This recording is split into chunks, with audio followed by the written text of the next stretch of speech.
মা, ওরা আমায় মেরে ফেলছে। আমায় বাঁচাও। ওরা আমায় পাহাড় থেকে ছুঁড়ে ফেলে দিচ্ছে। মা, বাঁচাও। সাব্বির প্রচণ্ড জোরে চিৎকার করে লাফিয়ে ওঠে। পুরো শরীর ঘেমে একাকার, হাতে পায়ে অসংখ্য ব্যান্ডেজ। বিস্ময়কর চাহনিতে চারিদিকে তাকিয়ে দেখতে থাকে আর নিজেকে আবিষ্কার করে চার দেওয়ালের মাঝে সুন্দর নরম পরিপাটি একটা বিছানায়। হাতে তখনও ক্যানোলা লাগানো আর গলায় মোটা প্লাস্টিকের নল। মাথাটা ভারী হয়ে আছে ওর। ধীরে ধীরে শরীরটা বিছানায় এলিয়ে দেয়। এদিকে মাঝরাতে কারোর ভয়ঙ্কর চিৎকারে ডাইনিং টেবিলে বসা ডাক্তার আহমেদ সাহেব মেয়ের দিকে তাকায়। তার মেয়ে ইয়ানা নিজেও ওর বাবার দিকে বিস্ময়কর চাহনিতে তাকিয়ে ধীর কণ্ঠে বলে, বাবা, চিৎকার শুনেছো? হ্যাঁ মা, আবার কাউকে পাহাড় থেকে ফেলে দিল নাকি? আমরা যাকে চিকিৎসা করছি সে কোমা থেকে ফিরে এলো। কথাটা বলে আহমেদ সাহেব মেয়ের দিকে তাকান।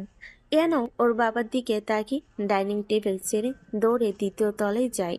মেয়েকে দৌড়াতে দেখে আহমেদ সাহেব নিজেও ছুটে যান। এইদিকে প্রচণ্ড মাথা ব্যথায় সাব্বির চোখে মুখে অস্পষ্ট দেখতে থাকে। দুজন মানুষ দরজা খুলে ছুটে আসছে তার দিকে। সাব্বির চোখটা খোলা রেখে তাকিয়ে থাকে সেদিকে। ডাক্তার আহমেদ সাব্বিরের পাশে এসে দ্রুত পালস রেট চেক করে মেয়ের দিকে তাকিয়ে বিজয়ের হাসি দিয়ে বলেন, আলহামদুলিল্লাহ, আমরা পেরেছি। ছেলেটার জ্ঞান ফিরে এসেছে, আর কোনো ভয় নেই। ইয়ানা সাব্বিরের মায়াবী চেহারার দিকে তাকিয়ে ফিক করে হেসে দিয়ে পরম মমতায় ওর মাথায় হাত বুলিয়ে দিয়ে বলে, বলেছিলাম না বাবা, তুমি পারবে।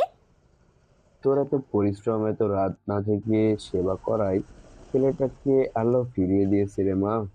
এখন ওর গলা থেকে নল খুলে নিতে হবে, ইনশাল্লাহ। ও নিজেই খেতে পারবে। আমি এক্ষুনি নার্সদের নিয়ে আসছি, তুই থাক এখানে। ইয়ানা বেশ সতর্ক কণ্ঠে ওর বাবাকে থামিয়ে দেয়, ভীতু কণ্ঠে বলে, এখন অনেক রাত বাবা, তুমি যেও না। আর নার্সদের আনতে হবে না, আমি হেল্প করছি। বলা তো যায় না, ছেলেটার শত্রুরা দেখে নিলে বড় বিপদ হতে পারে।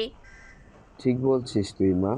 আমি আজ এভাবে থাক, কালকে না হয় সব করব। চল খাবার শেষ করি। ইয়ানা সাব্বিরের মাথায় হাত বুলিয়ে দিয়ে বলে, তুমি যাও বাবা, আমি এখানেই আছি। আহমেদ সাহেব কিছু বলেন না। তিনি মেয়ের মন বুঝেন। 3টা মাসে মেয়েটা এই অজানা একটা ছেলের মায়ে পড়ে গিয়েছে, হয়তো ভালোবাসে।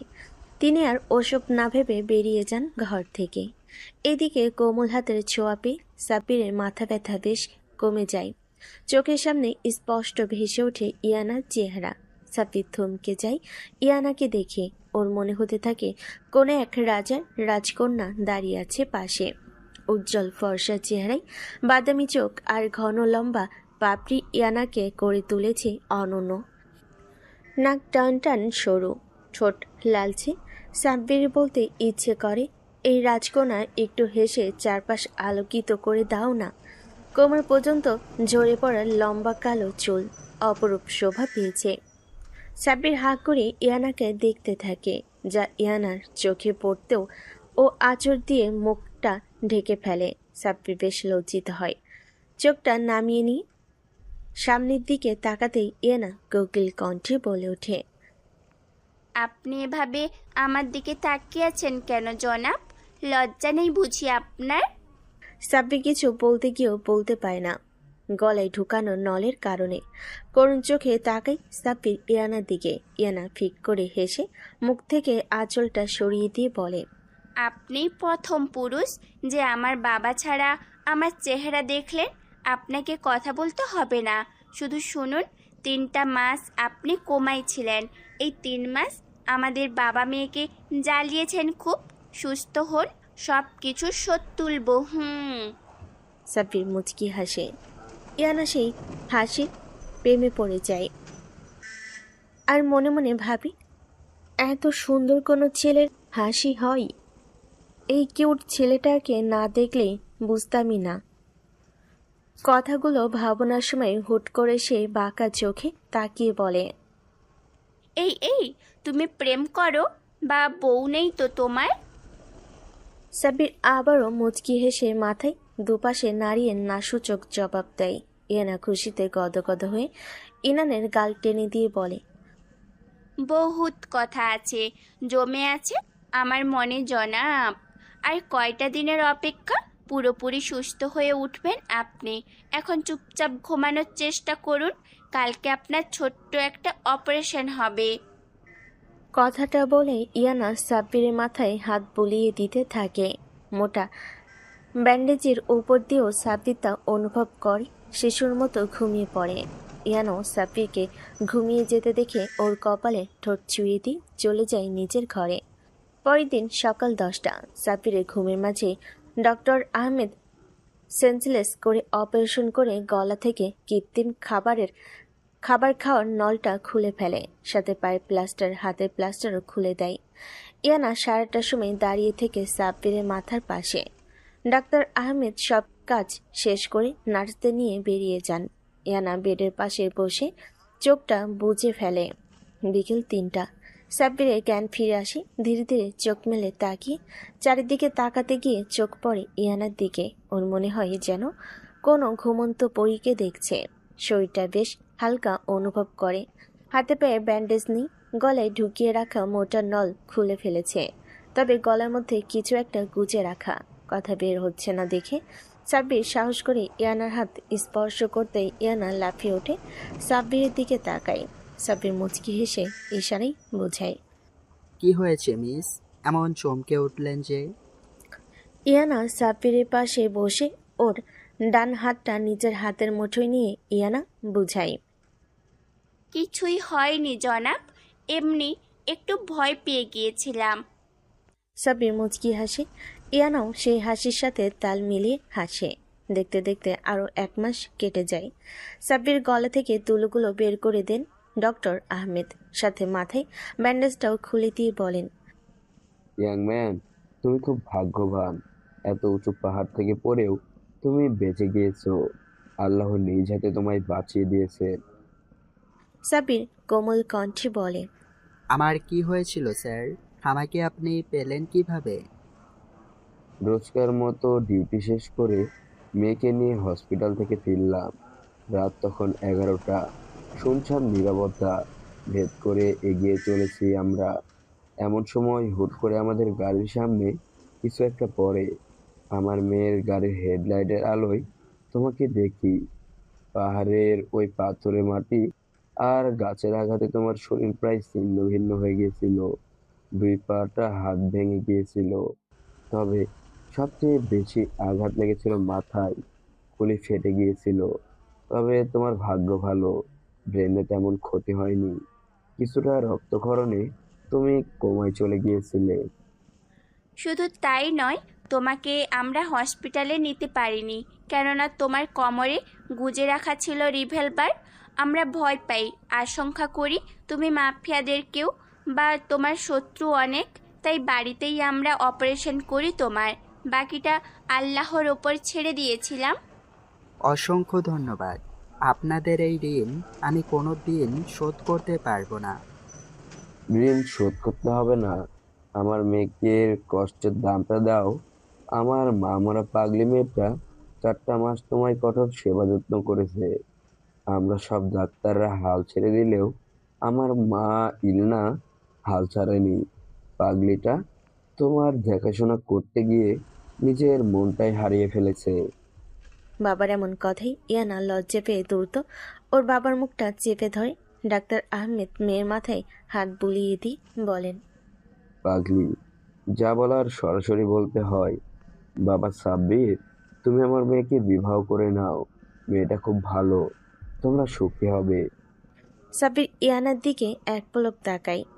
মেয়েটা আসলেই ভালো তা বুঝে গিয়েছেন সাব্বির, কিন্তু ওর অতীত যে তাদের বলতে হবে সব শুনে বিয়ে দিতে চাইলে ওর কোনো আপত্তি নেই। সাব্বির ধীর কণ্ঠে বলে, আঙ্কেল, আমি জানি ইনায়া আমায় ভালোবাসে। সত্যি বলতে আমিও ইনায়াকে ভালোবেসে ফেলেছি, কিন্তু আমার অতীত আছে যা আপনার জানা উচিত। অতীত সবারই থাকে। আমার ওসব জেনে লাভ নেই। ভুলে গিয়ে নতুন করে শুরু করো। তবুও শুনুন, ইনায়া, তুমিও শোনো। সব শুনে যদি মনে করো তুমি আমার বউ হতে রাজি, তবেই আমি বিবাহ করব তোমায়। বলো, আমরা শুনছি। সাব্বির বলতে শুরু করে অতীত। মা, চোখ খোলো, দেখো তোমার জন্য রুটি আনছি। কয়েকদিন খাইতে চাইছিলা না, ওঠো, খাইয়া লও। শুকনো দুটো রুটি ফুটপাতের দোকান থেকে চিনিয়ে নিয়ে প্রাণ ভয়ে ছুটে চলেছে একটা ছোট্ট ছেলে। পেছন পেছন লোহার গরম শিক হাতে ছুটে চলেছে একটা বিশাল দেহী লোক, আর চিৎকার করে বলছে, চল চল, এই কে আছিস? ধর শালাকে। এই পিচ্চি শয়তান, দাঁড়িয়ে যা, নয়তো তোর পিছের চামড়া আমি তুলে নিব। লোকটার কথায় কান দেয় না সাব্বির। প্রাণ ভয়ে আর নিজের মাকে রুটি খাওয়াতে প্রাণপণে ছুটতে ছুটতে একটা বস্তির মাঝে ঢুকে যায়। লোকটা শত শত টোকাই ছেলের মাঝে সাব্বিরকে খুঁজে না পেয়ে গর্জন করে চলে যায়। সাব্বির নিজেও দুটি রুটি হাতে নিয়ে ভাঙ্গা টিনে বেড়ায়। গেট খুলে ভেতরে ঢুকে দেখতে পাই ওর মা বিছানায় শুয়ে আছে। সাব্বির হাঁপ ছেড়ে বড় বড় কয়েকটা শ্বাস নিয়ে ওর মায়ের পাশে গিয়ে দাঁড়াতেই আমেনা বেগম চোখ মেলে তাকান। সাব্বির ওর মায়ের মাথায় হাত বুলিয়ে দিয়ে বলে, মা, রুটি আনছি, তুমি খাইতে চাইছিলে না? আমেনা বেগম ছেলের মাথায় ক্লান্ত শরীরে হাত বুলিয়ে দিয়ে বলে, তুই রুটি কি করে গিললি বাবা? এতটুকু তো শরীর, তোর এ কাজে কেডাই নিল? সাব্বির ওর মায়ের কথায় মাথা নিচু করে ফেলে, আমতা আমতা করে বলে, কেউ কাজে নেয়নি মা, এই বস্তিতে থাকি বলে ওরা আমাকে কাজে নেয়নি। বলছে আমি জানি আর 10টা টোকাইয়ের মতো চোর। তাইলে রুটি পাইলি কই? রুটি আমি ছিনিয়ে এনেছি, আমাকে কাজ দেয় না। রাগ হয়েছিল ভীষণ। তুমি ওসব বাদ দাও, উঠে বসে রুটিটা খাইয়া নাও। বাবা শোন, কখনো চুরি করিস না, এসব ভালো না। তুই তো জানিস আমি কখনোই এসব পছন্দ করি না। সাব্বিরের রাগ হয় ভীষণ। নিজের মাথার উপর থেকে ওর মায়ের হাতটা সরিয়ে দিয়ে বলে, অহ, জানবো না আবার? তুই তো আরো বড় কাজ করছস। এতদিন যার কারণে এখন বিছানায় শুয়ে রইস। ডাক্তার কইছে তোর এইডস হয়েছে, বাঁচবি না বেশি দিন। চুপচাপ রুটি খাইয়া ঘুমা, বেশি জ্ঞান দিবি না। আমেনা বেগম এতটুকু ছেলের মুখ থেকে এসব কথা শুনে বেশ চমকে ওঠেন। তিনি ভাবেননি তার ছেলে এসব জেনে যাবে। ঘৃণা হয় তার নিজের শরীরের উপর। সাব্বিরের দেওয়া রুটিগুলো ছুঁড়ে ফেলে দিয়ে বলে, খুব কথা শিখে গেছোস, হ্যাঁ? তোরে মানুষ করতে গিয়েই তো আমারে অন্যর বিছলে চাইতে হয়েছে। তোরে ভালো বাপের কাছে জানা, দেখবি লাথি মেরে বিদায় করে দিবে। তোর জন্য বিয়া করি নাই। বছর 15 সাব্বির ওর মায়ের কথায় মিটিমিটি হেসে বলে, বিয়া তোরে কেডাই করত? আর যার পোলা আমারে কইতাছিস সে তো আমার বাপ না। আমার বাপ হইলে এইখানে রাখতো না। আমি তোর নাগরের অবৈধ জারস সন্তান, তোর ফষ্টিনষ্টির ফসল। ময়রা যা তুই, তোরে দেখমু না। কথাটা বলে সাব্বির বেরিয়ে আসে টিনের ঘর থেকে। আজ ওর আর কিছু ভালো লাগছে না। শরীরে আগুন জ্বলছে আর পেটে ক্ষুধার তীব্র যন্ত্রণা। বস্তি থেকে বের হয়ে বড় মাঠের দিকে এগিয়ে যেতে ওর মতো আরো কয়েকটা টোকাইকে দেখতে পেয়ে ছুটে গিয়ে দাঁড়ায় ওদের সামনে। সাব্বিরকে টোকাইগুলোর মধ্য থেকে একজন ওর কাঁধে হাত রেখে বলে, কি রে সাব্বির, তুই আজ এইখানে? ডাল খাইবি? না, ওসব আমি খেতে পারি না। তোর কাছে কিছু টাকা হবে? খুব ক্ষুধা পেয়েছে। ধুর শালা, তুই এখনো পিচ্চিই থেকে গেলি। ক্ষুধা পেলে টাকা নয়, বরং চাকু তুলে নিতে হবে হাতে। ধুর, তোদের কাছে আসাই ভুল হয়েছে। তোদের মতো ছিনতাই আর মারামারি আমি করতে পারবো না। আমি চলে গেলাম, থাক তোরা। কথাটা সাব্বির বলে চলে আসতে নিবে অমনি টোকাই গ্যাং লিডার হাত থেকে ফোলালো পলিথিন দেখে সাব্বিরকে বলে, আরে শালা, আমার ডেরায় এসেছিস? আমার হুকুম ছাড়া এক পা নড়বি তো তোকে খুন করে ফেলবো। চুপচাপ আমার কথা শুনবি। ডাল না খাইলি রোজ রাতে বিরিয়ানি খাইবি। দেখ রকি, তুই একসময় আমার বন্ধু ছিলি, তাই ব্যবহার ভালো কর, নয়তো জানিসই আমি কেমন। সাব্বিরের কথা শুনে হো হো করে ওঠে রকি। হাসতে হাসতে হঠাৎ পকেট থেকে চাকু বের করে সাব্বিরের হাতে কোপ দিতে ভিনকি দিয়ে রক্ত বের হতে শুরু করে। সাব্বির আশঙ্কিক এমন আঘাতে ব্যথায় কুকিয়ে ওঠে, যেটাই আরো উৎসাহিত হয়ে চাকু দিয়ে কোপ মারতে যাবে তার আগেই রাসেল থামিয়ে দেয়। পকেট থেকে একটা পরিষ্কার রুমাল বের করে সাব্বিরের হাত বেঁধে দিতে দিতে বলে, রকি আমার বন্ধু, এর শরীরে আর হাত দিবি না, দিলে তোকে খুন করে ফেলবো। নেশায় বুধ হয়ে থাকা রকি রাসেলের কথাই আরো ক্ষিপ্ত হয়ে ওর দিকে চাকু চালাতে যাবে। তার আগে সাব্বির রকির হাত থেকে চাকুটা ছিনিয়ে নেয়, চোখের পলকে রকির গলায় ঢুকিয়ে দেয়। একবার, দুবার, পরপর 4 বার চাকু ঢুকিয়ে মোচড় মেরে ওর বুকে সর্বোচ্চ শক্তিতে লাথি মেরে হুঙ্কার দিয়ে বলে, ভালো হইতে দিলি না আমায়, তোরা ভালো হইতে দিলি না। আজ থেকে রক্তের বন্যা বইয়ে দিব আমি। কথাটা বলে তাকে রাসেল সহ বাকি সবগুলো টোকাইদের দিকে। সবার নেশা ততক্ষণে কেটে গিয়েছে। সাব্বির রক্ত চক্ষু নিয়ে রাসেলকে বলে, রাসেল, আজ থেকে তোরা আমার হয়ে কাজ করবি।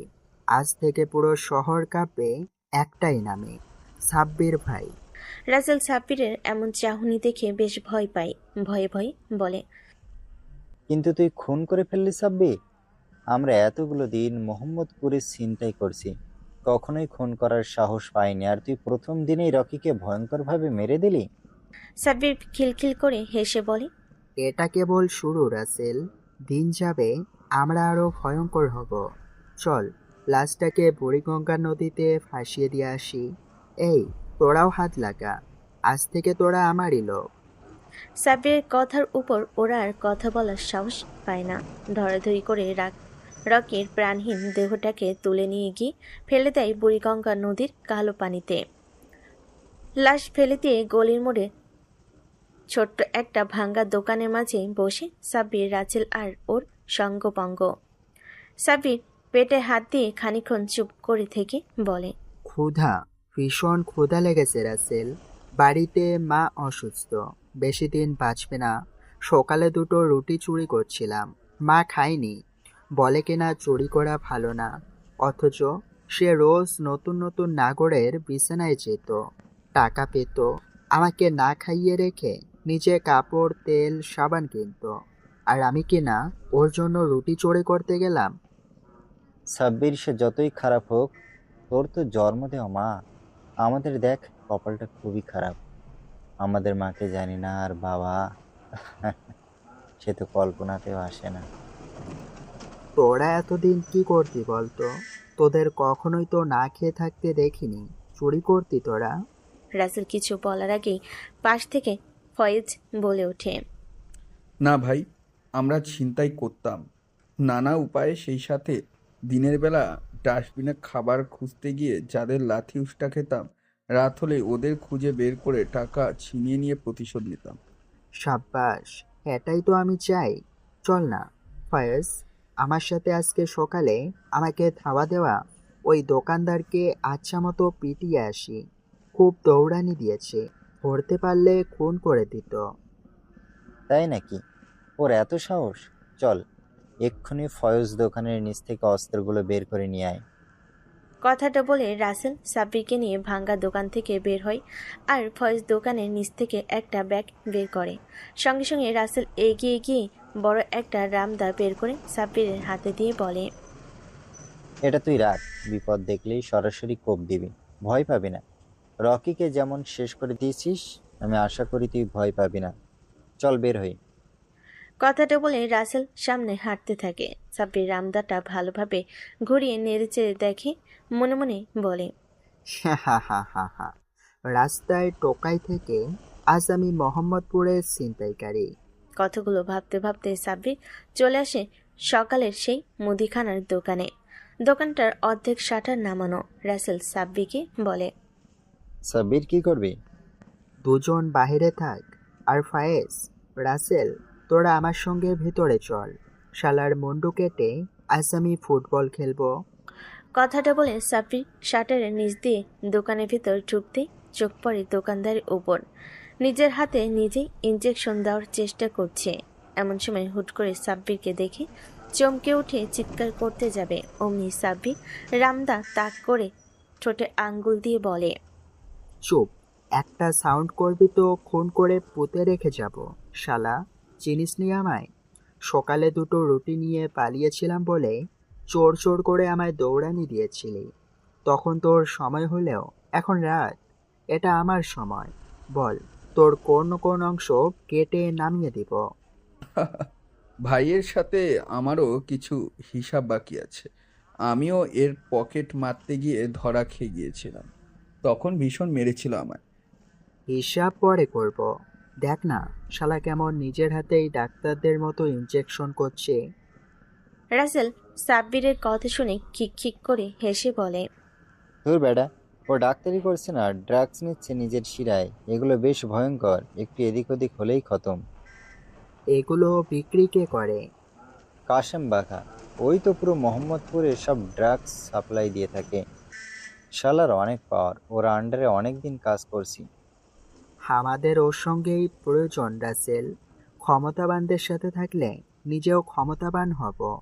আর ওই কাশেম বাঘার নজরে আসতে হবে। এই কুত্তাটাকে খুন করে ফেলতে হবে। ফয়েজ, আর তুই শালার 2 হাত টেনে ধর। বছর 15 হাঁটুর বয়সী ছেলেদের কিছু বলতে পারছে না টকবকে যুবক দোকানদার, কেননা তিনজনের হাতে ধারালো রামদা। ফয়েজ আর রাসেল গিয়ে দোকানদারের 2 হাত দুদিক থেকে টেনে ধরে আর সাপের দাঁত কেমিয়ে করে বলে, সকালে আমার দিকে তেড়ে গিয়েছিলি লোহার লাল টকটকে গরম শিক নিয়ে। নে, এবার তোর সেই 2 হাত আমি কেটে নামিয়ে দিলাম। কথাটা বলার পরপরই দুটো কোপ মারে সাব্বির। 2 কোপে আলাদা হয়ে যায় দোকানদারের 2 হাত। সাথে সাথেই গগন ফাটানো চিৎকার করে ওঠে। ফয়েজ আর রাসেল দুটো হাত ফেলে দিয়ে সাব্বিরের দিকে তাকায়। সাব্বির মুচকি হেসে ওদের ইশারায় ফিরে আসতে বলে, আর এক কোপে ওর ঘাড়ে মারে। অমনি বন্ধ হয়ে যায় সব চিৎকার। মাথা থেকে খসে পড়ে মাথা। বিভৎস দৃশ্যটা দেখে ফয়েজ আর রাসেল ভয় পায়। সাব্বির খিলখিল করে হেসে বলে, চিৎকার করছিল খুব শয়তানটা। দিলাম মাথা থেকে শরীরটা আলাদা করে। না থাকবে মাথা, না হবে চিৎকার। চল পালাই। কথাটা বলে সাব্বির রামদা হাতে নিয়ে ছুটতে শুরু করে পেছন পেছন। ফয়েজ আর রাসেল এক ছুটে চলে আসে ওদের আড্ডাখানায়, সে পুরনো ভাঙ্গা দোকানে। রাসেল বেশ খানিকক্ষণ হাঁ করে জোরে জোরে নিঃশ্বাস নিয়ে বলে, শালা, তুই কি মানুষ নাকি পশু বলতো? এভাবে খুন করে ফেললি? আমি এতদিন এসব কাজে কিন্তু কখনোই খুন খারাপি করিনি। তোর সাথে থাকতে আমার এখন ভয় করছে। ঠিকই বলেছি, একে দেখে কে বলবে একই দিনে দুটো বীভৎস খুন করেছে। এই সাব্বির, কোনো কথা বলছিস না যে? আমাদের এখন পুলিশ ধরলে? সাব্বির দোকান থেকে বের হয়ে টিউবওয়েলে পানি দিয়ে শরীর থেকে রক্ত আর রামদা পরিষ্কার করে ফিরে এসে রামদাটা রাসেলের হাতে দিয়ে বলে, পুলিশ ধরার আগেই কাশেম বাঘার সান্নিধ্যেতে আমি চলে যাব। তুই তো চিনিস কাশেম বাঘাকে। ওর দলে ভিড়তে আমার সাহায্য করবি, তাহলেই আমরা নিরাপদ। কিন্তু ও কি তোকে নিবে? ওর দলে আমাদের মতো পিচ্চিদের শুধু মাল পৌঁছে দেওয়াই কাজ করিয়ে নেয়। আসল কাজ তো ওরাই করে। আসল কাজ বলতে? রাসেল এক পলক ফয়েজের দিকে তাকিয়ে বলে, আসল কাজ বলতে অস্ত্র বিক্রি, খুন, চাঁদাবাজির কাজ আমাদের দিবে না, এটা ওরাই সামলাবে। আমাদের দিয়ে ছোটোখাটো কাজ করিয়ে নেবে, বদলে 200-400 টাকা দিবে। না না, ওই টাকায় আমাদের কিচ্ছু হবে না। আমাদের দরকার কোটি কোটি টাকা আর প্রচুর ক্ষমতা। যে ক্ষমতা পেলে আমরা দেশটাকেই নিয়ন্ত্রণ করতে পারবো। বুঝেছি আমি, কিন্তু তাতে তো সময় লাগবে সাব্বির। একদিনেই কি সব হয়? ওই রকি কাশেম বাঘার কাছের লোক ছিল, শত শত ছিনতাই করে কোটি টাকা কামিয়ে নিয়েছিল। সত্যি বলছিস? ওই টাকাগুলো রকি কোথায় রেখেছে? শুনেছি ওর সৎ মায়ের কাছে আসে। আর ওর সৎ মাকে তুই ভালোভাবেই চিনিস, রেন্ডিপাড়ার সর্দারনি চুমকি। হ্যাঁ, চিনব না? ওই শালি তো আমার মাকে নষ্ট করে ফেলেছিল টাকার লোভ দিয়ে। তোরা অস্ত্রটাতে ধার দিয়ে রাখবি। আমি একবার দেখে আসি মা কি করছে। মরে গেলে দাফন করে ফিরবো। আসছি আমি। কথাটা বলে সাব্বির বেরিয়ে যায়। এদিকে সাব্বিরকে বেরিয়ে যেতে দেখে হাঁপ ছাড়ে রাসেল। ভর্ত চাহনিতে ফয়েজের দিকে তাকিয়ে বলে, এটা কি হলো ফাইজ? এই শালাকে তো আমি ভালো ভাবছিলাম, কিন্তু এ তো দেখি খুব ভয়ঙ্কর। এর সাথে লাগতে গেলে কাশেম বাঘাও শেষ হয়ে যাবে। যা বলেছিস, তবে আমাদেরও লাভ কম নেই। ওর সাথে থেকে দুহাতে নিজের পকেট ভরবো, তারপর সুযোগ পেলে নিজের দেশ থেকে কেটে পড়বো। চল রামদাতে ধার তুলে রাখি, না জানি চুমকির কি অবস্থা করবে সাব্বির।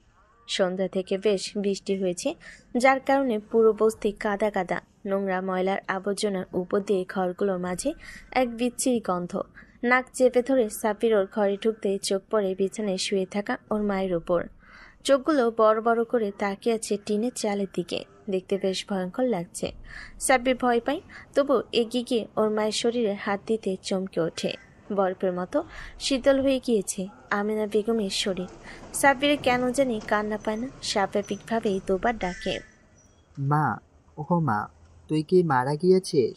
আমাকে মুক্ত করে চলে গেলে দুনিয়া থেকে? মা। কোনো জবাব নেই। হামক করে কেঁদে ওঠে সাব্বির। ওর কাঁদা শব্দে পুরো বস্তির মানুষ জড়ো হয়ে যায়। কয়েকজন মহিলা ওর মায়ের শরীরটা ঢেকে দেয়, কেউ কেউ ফিস ফিস করে, বেশ্যা মইরা গিয়া ভালোই হইছে, আমাগো বস্তিতে পতিতা বলে বানাই ফেলছিল। সাব্বির ফিস ফিস করে কথাগুলো শোনাও না শোনার ভান করে কাঁদতে থাকে। কেউ হয়তো ইমামকে ডেকেছিল, তিনি আসেন, সাথে কয়েকজন মহিলা। ওর মায়ের লাশ দাফন হয় সকাল 10টায়। সরকারি কবরস্থানে কবর দিয়ে ফিরে আসে বস্তির ঝুপড়ি ঘরে।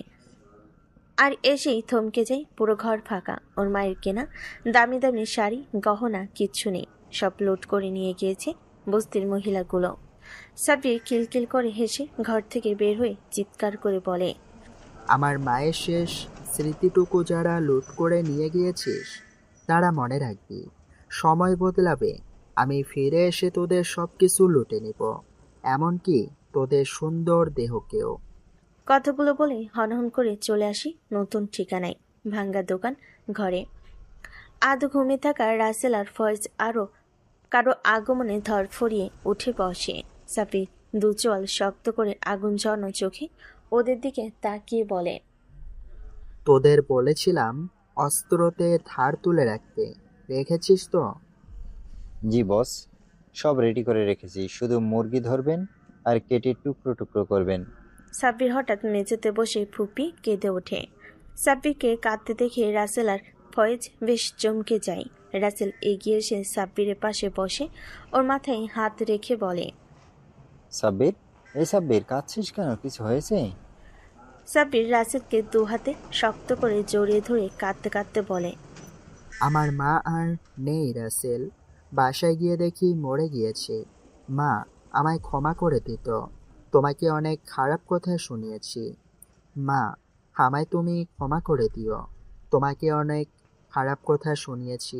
রাসেল সাব্বিরের মাথায় হাত বুলিয়ে দিয়ে বলে, কাঁদিস না বন্ধু, কারো বাবা মা চিরজীবন থাকে না। যে দেখ না আমাদের দিকে, জীবনে কখনোই কাউকে মা বলে ডাকতে পারিনি, কখনোই তাকে চোখেই দেখিনি। তুই ভাগ্যবান ছিলি, এতগুলো বছর মায়ের আদর পেয়েছিস। সে যতই হোক না কেন খারাপ, মা তো মা হয়। সাব্বির কাঁদা থামিয়ে দেয়, রাসেলকে ছেড়ে দিয়ে গম্ভীর কণ্ঠে বলে, সে তুই ঠিক বলেছিস রাসেল, কিন্তু আমার মাকে আমি দাফন করে ঘরে ফিরে দেখি আমার মায়ের সব স্মৃতি লুট করে নিয়ে গেছে বস্তির লোকজন। আমার মায়ের কেনা অনেক সোনাদানা নিয়ে গিয়েছে, যেগুলো মা তার অসুস্থতারও আমায় বিক্রি করতে দেয়নি।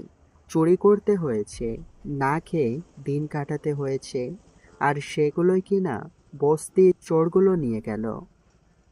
বাদ দে সব, জীবনে বহুত পাবি, কি দরকার ওই সামান্য সোনাদানা নিয়ে বস্তির লোকদের সাথে ঝামেলা করার? আর যাই হোক, আমরাও কিন্তু বস্তিতে তাদের সাথেই বড় হয়েছি।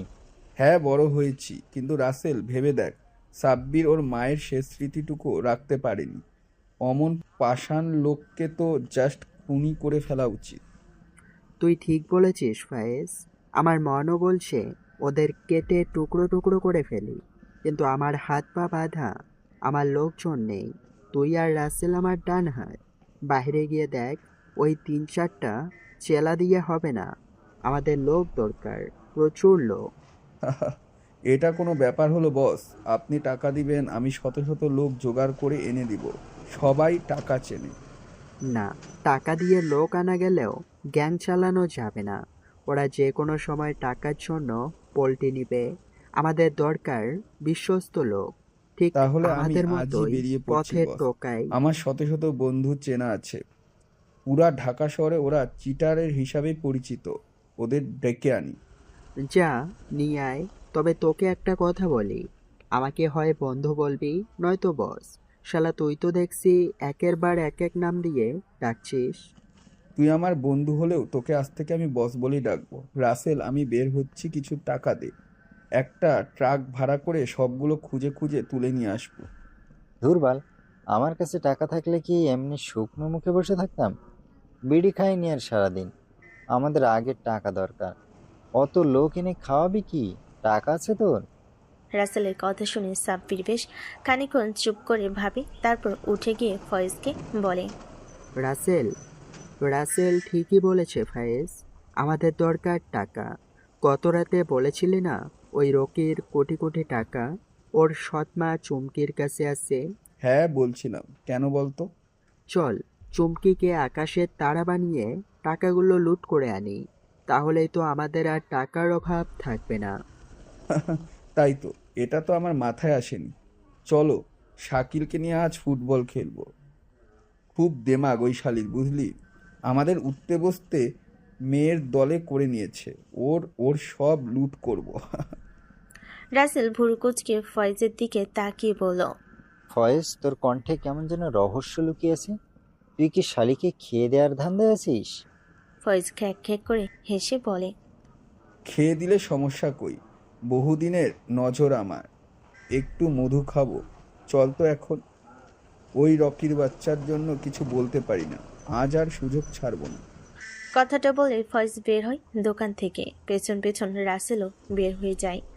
সবার আগে সাব্বির হাতে বস্তায় মোড়ানো রামদানি হাঁটছে। বেশ খানিক হাঁটার পর একতলা বাড়ির সামনে এসে দাঁড়ায় সাব্বির। পেছন থেকে ফয়েজ এগিয়ে এসে বলে, বস, এইটা চুমকির শাড়ি।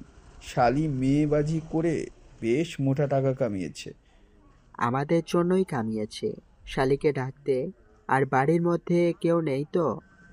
যেই থাকুক না কেন, সবগুলোকে সাইজ করে ফেলবো। ও হ্যাঁ বস, একটা কথা বলা হয়নি। এই চুকলামি কিন্তু কাসেম বাঘের রাতের রানী। যা করা দ্রুত করে ফেলতে হবে। দরজা নক কর। ফয়েজ দরজা নক করতেই একটা 50 ঊর্ধ্ব মহিলা দরজা খুলে দেয়। সাব্বির চোখ তুলে মহিলার দিকে তাকায়। পাক্কা রেন্ডিদের মতো চাহনি, পেট বের করে লাল পাড়ের শাড়ি আর হাতাকাটা ব্লাউজ পরে আছে, সাথে কপালে মস্ত বড় টিপ। নাম তার চুমকি, পতিতালয়ের সর্দারনি। চুমকি ফয়েজের দিকে তাকিয়ে পানের পিক ফেলতে ফেলতে বলে, কি রে ফয়েজ, তুই এখন আমার বাড়ি কি করতে আইসোস? লাগাইবি নাকি 100-500 টাকা?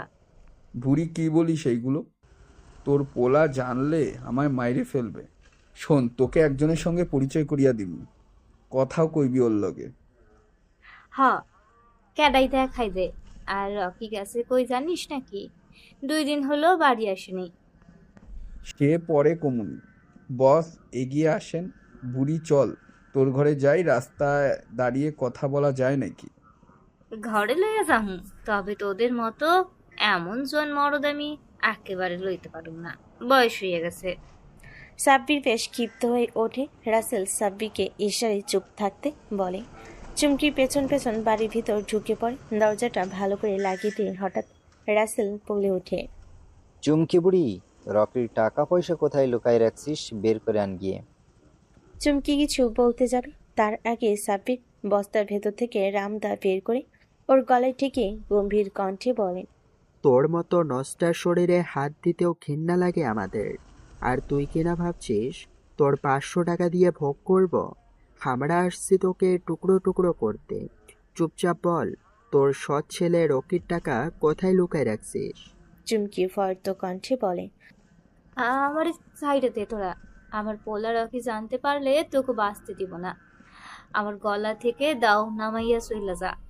আর আমার ভাতের কাসেম বাঘারে যে চিনুই ফয়েজ, তোদের 3টারে কিন্তু ও সারবো। চুমকির কথা বলা শেষ হতেই ফয়েজ ঠাস ঠাস করে ওর গালে আর নাকে ঘুষি মেরে বলে, ধুরশালি, বুড়ি তোর পোলারে তো আগেই খতম কইরা বুড়িগঙ্গা নদীতে ভাসিয়া দিয়া আসছি। কাসেম বাঘার সময় হলে ওরেও খতম কইরা দিমু, তবে এখন তোরে ভাসাইয়া দিমু। যদি না বলিস টাকাগুলো কই রাখছিস। এবার সত্যি সত্যি চুমকি ভয় পাই কাঁপতে কাঁপতে বলে, আমাকে মারবি না, আমায় মরতে ভয় করে। আমার ঘরের বিছানার নিচে যত টাকা পয়সা সোনা দানা সব আছে, লইয়া যা। তবু আমারে মারিস না, আমি মরতে চাই না। সাব্বির খ্যাক খ্যাক করে হেসে বলে, জন্ম যখন নিয়েছিস মরতে তো হবেই রে বুড়ি। তোরে মাইরা তো ফালামই। তোর জন্য আমার মা মইরা গেছে, বাঁচাতে পারিনি। তোর দোয়া লোক আমার মাকে শেষ করে ফেলেছিল। কথাটা বলার পরপরই সাব্বির এলোপাতারি কুপিয়ে টুকরো টুকরো করে ফেলে চুমকিকে। এদিকে ফয়েজ আর রাসেল চুমকির ঘরের বক্স কাটের ভেতরে লুকিয়ে রাখা 3 বস্তা টাকা আর 1 ব্যাগ সোনাদানা বের করে এনে রাখে সাব্বিরের সামনে। সাব্বির টাকাগুলোর ওপর হাত রেখে বলে, টাকা, শুধুই টাকা। রাসেল, ফয়েজ, দ্রুত বস্তাগুলো নিয়ে চল, বের হই। কাশেম বাঘার ক্লাস নিতে হবে যে, তবে ওর ক্লাসটা অন্যভাবে, অন্য উপায়ে নিব। কথাটা বলে সাব্বির নিজের কাঁধে 2টো টাকার বস্তা তুলে নিয়ে বের হয়ে আসে সেখান থেকে। রাস্তা দিয়ে হাঁটার সময় রাসেল বলে ওঠে, দোস্ত, এমনি এতগুলো টাকা নিয়ে কেমনেই ভাঙা দোকানে থাকবো বলতো? জানিসই বস্তিতে বহুত ছিচকে চোরের উপদ্রব। আমরা কোনো কাজে গেলে টাকার গন্ধে ঠিকই চোরগুলো পৌঁছে যাবে। হ্যাঁ বস, রাসেল ঠিকই বলেছে। আমাদের উচিত নতুন কোথাও ঘাঁটি গেড়ে তোলা। তোমাদের হাতে এখন বহুত টাকা, একটা ফ্ল্যাট না কিনলে কি হয়? এসির মধ্যেই আরামে কাটিয়ে দেব। সাব্বির রাসেলের কাঁধ থেকে সোনার বস্তাটা নিয়ে নিজের পিঠে নিয়ে রাসেলকে বলে, রাসেল, তুই গিয়ে খোঁজ নে তো কোনো পরিত্যক্ত গোডাউন বিক্রি হবে কিনা। পেপার বিক্রি করতে গিয়ে বহুত খবরে পড়েছি যে ঢাকায় নাকি বহুত ফ্যাক্টরির গোডাউন বন্ধ হয়ে গিয়েছে। ওগুলোর মধ্যে একটা কিনে নিব। কি বলেন ভাই, এত সুন্দর ফ্ল্যাট থাকতে শেষে কিনা গোডাউন? আমার কত শখের এসির হাওয়া খাবো আর নরম বিছানায় ঘুমাবো। সাব্বির মুচকি হেসে ফয়েজের কাঁধ চাপড়িয়ে বলে, গ্যাং চালাতে গেলে এসি ঘরে শুয়ে থাকলে হবে না রে বোকা। বয়স তো স্কুলের খাতায় 15, কিন্তু আমার আসল বয়স 19। একটু হলেও বুদ্ধি আছে। গোডাউন দরকার আমাদের, শত শত লোক থাকবে আমাদের, বুঝলি? বুঝেছি ভাই, কিন্তু গোডাউনে পুলিশ হামলা করলে তখন তো আমাদের সহজেই টেনে ছিঁড়ে বের করে আনবে। গাধা, আমাদের শক্তি তখন এতটাই হবে যে পুলিশ আমাদের সেলুট করবে। শোন, তোর এত বেশি ভাবতে হবে না। চুপচাপ টাকার বস্তাগুলো নিয়ে দোকানে যাই, একটু ভালো খাবার খাবো। ওদিকে রাসেল গোডাউন পায় কিনা কে জানে। চিন্তা নেই বস, রাসেল গিয়েছে যখন তখন পাবে। ওই তো বহুত গোডাউনে খবরদারি করছে। কাসেম বাঘার হয়ে বহুত চাঁদা তুলে দিয়েছে। বেশ, চল তবে এগোই। এভাবে টাকার বস্তা হাতে নিয়ে রাস্তায় ঘোরাঘুরি ঠিক না। আমাদের চেয়েও বড় ডন আছে, বুঝতেই পারছিস। আমরা কেবল পিচ্ছি। ভাঙ্গা চূড়া পরিত্যক্ত দোকানের মাঝে 2টো টুলে বসে আয়েশ করে বিরিয়ানি আর চিকেন কোরমা খেতে খেতে সাব্বির ফয়েজকে বলে, কই রে ফায়েজ, রাত তো বহুত হলো, রাসেলের তো দেখা নাই। ওরে কেউ টপকে দিল না তো? কি যে বলেন না বস, ওই রাসেল হলো নিশাচর। দেখবেন পেটের ক্ষুধা লাগলে এমনি ছুটে আসবে, আপনি খাইতে থাকেন। সাব্বির খেতে মন দিবে অমনি ওদের আড্ডাখানার সামনে এসে দাঁড়ায় একটা সাদা রঙের গাড়ি। সাব্বির চোখগুলো বড় বড় করে তাকায়। ফয়েজ নিজেও বেশ চিন্তিত চাহনিতে তাকায়। ওদের অবাক করে দিয়ে গাড়ি থেকে নেমে আসে রাসেল। বিজয়ের হাসি দিয়ে সামনে এসে বলে, বন্ধু, গোডাউন তো পাইয়া গেছি, সাথে মালিককেও ধরে আনছি। আজই সব ফাইনাল কইরে ফেলবি। চল, কথা বলবি মালিকের সাথে। তুই তো কথা বলাই ডেকে এনেছিস, তোর মুখ থেকেই শুনি, বল। 1 বিঘার ওপর তৈরি গোডাউন। তুলার ফ্যাক্টরি ছিল আগে, তবে এখন পরিত্যক্ত। শালার মালিক নাকি কোটি টাকার ব্যাংক লোন নিয়ে ক্যাসিনোতে সব হারিয়ে ফকির হয়ে গিয়েছে, তাই বিক্রি করে দিবে। কত নিবে? 1,70,00,000। আমি না করতে পারিনি।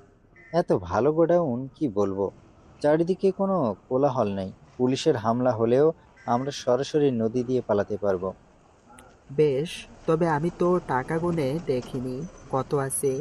ডেকে আন মালিককে, নিজ হাতে গুনে নিয়ে যাক। ধুর হালা, দুটো বস্তা দিয়ে দে, তাহলেই কাহিনী শেষ। ও তো গুনে গুনে দেওয়ার কি আছে। এই বুড়ো নেমে আয়, কাগজটা সাইন করে টাকা নিয়ে যা। রাসেলের ডাকে নেমে আসে মাঝবয়সী ব্যক্তি। এক পেপারে সিগনেচার করে 2 বস্তা টাকা গাড়িতে তুলে নিয়ে চলে যায়। সাব্বির ও ফয়েজকে বলে, ফায়েজ, চল বের হই, কাজ হয়ে গিয়েছে। আজ থেকে আমরা এই শহরে রাজা হয়ে কাটাবো। রাসেল, টাকার বাকি বস্তা আর সোনাগুলো নিয়ে চল। পুনঃ গোডাউনের তালা খুলে সাব্বির ভেতরে প্রবেশ করে। রাসেল ব্যাগগুলো নামিয়ে রেখে লাইট জ্বালিয়ে দেয়।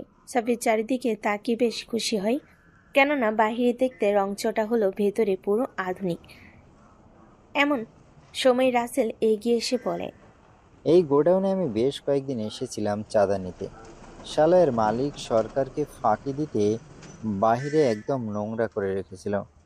সে যাই হোক, চল সামনে যাই।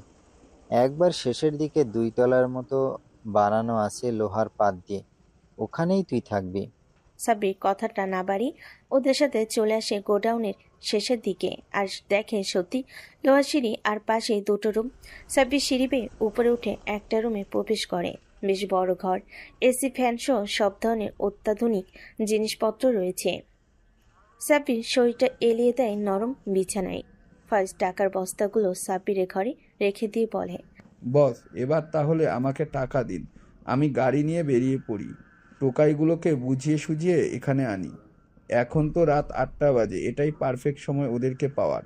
সাব্বির বস্তার ভেতর থেকে 2,000 টাকার বান্ডিল বের করে ফয়েজের হাতে দিয়ে বলে, দেখে শুনে নিয়ে আসবি ফায়েজ, কেননা ওদের মাঝেই অনেক সময় আইন শৃঙ্খলা বাহিনীর সোর্স থাকে।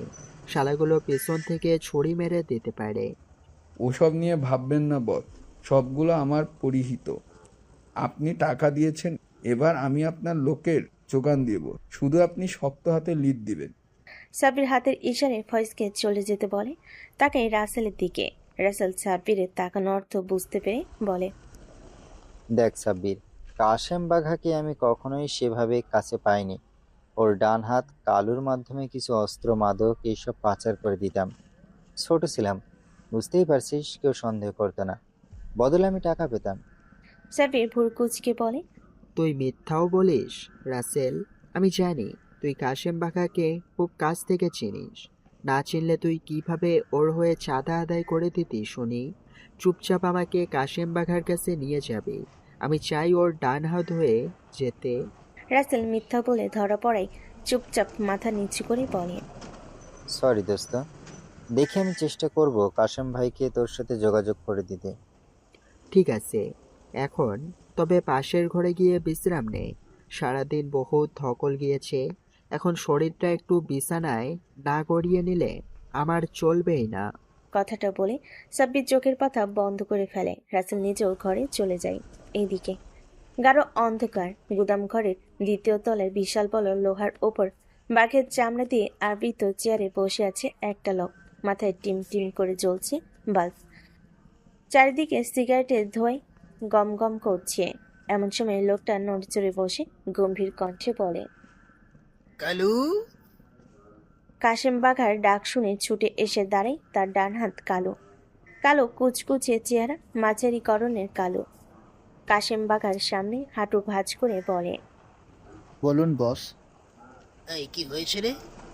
গত কয়েকদিন ধরে আমার রানীকে পাচ্ছি না। এই শরীরের জ্বালাটা যেন কমছে না, দাউ দাউ করে জ্বলছে। আবার তুই গিয়ে এক্ষুনি ওই চুম্পিকে ধরে নিয়ে আয়।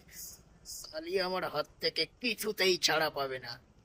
কালো চমকির নাম শুনে চমকে ওঠে। পরক্ষণে ভয়ক্ত কণ্ঠে বলে, বস, আপনাকে একটা কথা বলতে ভুলে গিয়েছিলাম। চুমকিকে আপনি আর কখনোই আপনার পাশে পাবেন না। কাশেম বাঘা ক্লান্ত স্বরে বললেন, কি বলিস কালু? আরে পাগল হলি নাকি? ওই চুমকি যেখানেই লুকাক না কেন, টেনে হিচড়ে নিয়ে আয়। বলবি আজ আমার মোটা সোনার চেন উপহার দিব। সেই সাথে রকিকে কেউ উড়ে আনবে। শালাকে 4 কোটি টাকা ড্রাগস দিয়েছিলাম সাপ্লাই দিতে, আর 4 দিন হলো খবর নাই। ওরে আমি টুকরো টুকরো করবো। ওদের কাউকে আর পাবেন না বস। দুজনকেই কে জানি নৃশংসভাবে খুন করে ফেলেছে। সেই সাথে চুমকির বাড়ি থেকে নগদ সমস্ত অর্থ নিয়ে চলে গিয়েছে। কি বলছিস এসব কালু? আমার এলাকায় আমার রাতের খাবারকে শেষ করে ফেলেছে? এই কার এত বড় সাহস? ওর কলিজা কত বড় আমি হাতে নিয়ে দেখবো। নাম ওর জানি না, তবে ছেলেটা পিচ্ছি। আমাদের ছোটখাটো কাজ করা ওই রাসেল আর ফয়েজকে নিজের দলে নিয়েছে। শুনেছি ওরা নাকি গ্যাং তৈরি করেছে। এ তো দারুণ খবর রে। যত গ্যাং তৈরি হবে ততই আমার অস্ত্র বিক্রি হবে, কোটি কোটি টাকা হবে আমার। জলদি ওই গ্যাং লিডারের সাথে কথা বল। সে বলবো, কিন্তু বস আমাদের লোককে খুন করে ফেললো, আপনি কিছু বলবেন না? শালাগুলোকে তো আমার ইচ্ছে করছে কেটে টুকরো টুকরো করে ফেলি। আহ, বেশি কথা বলিস কেন? চুমকি তো বুড়ো হয়ে গেছিল, নিজেই ওপরে উঠাইতাম।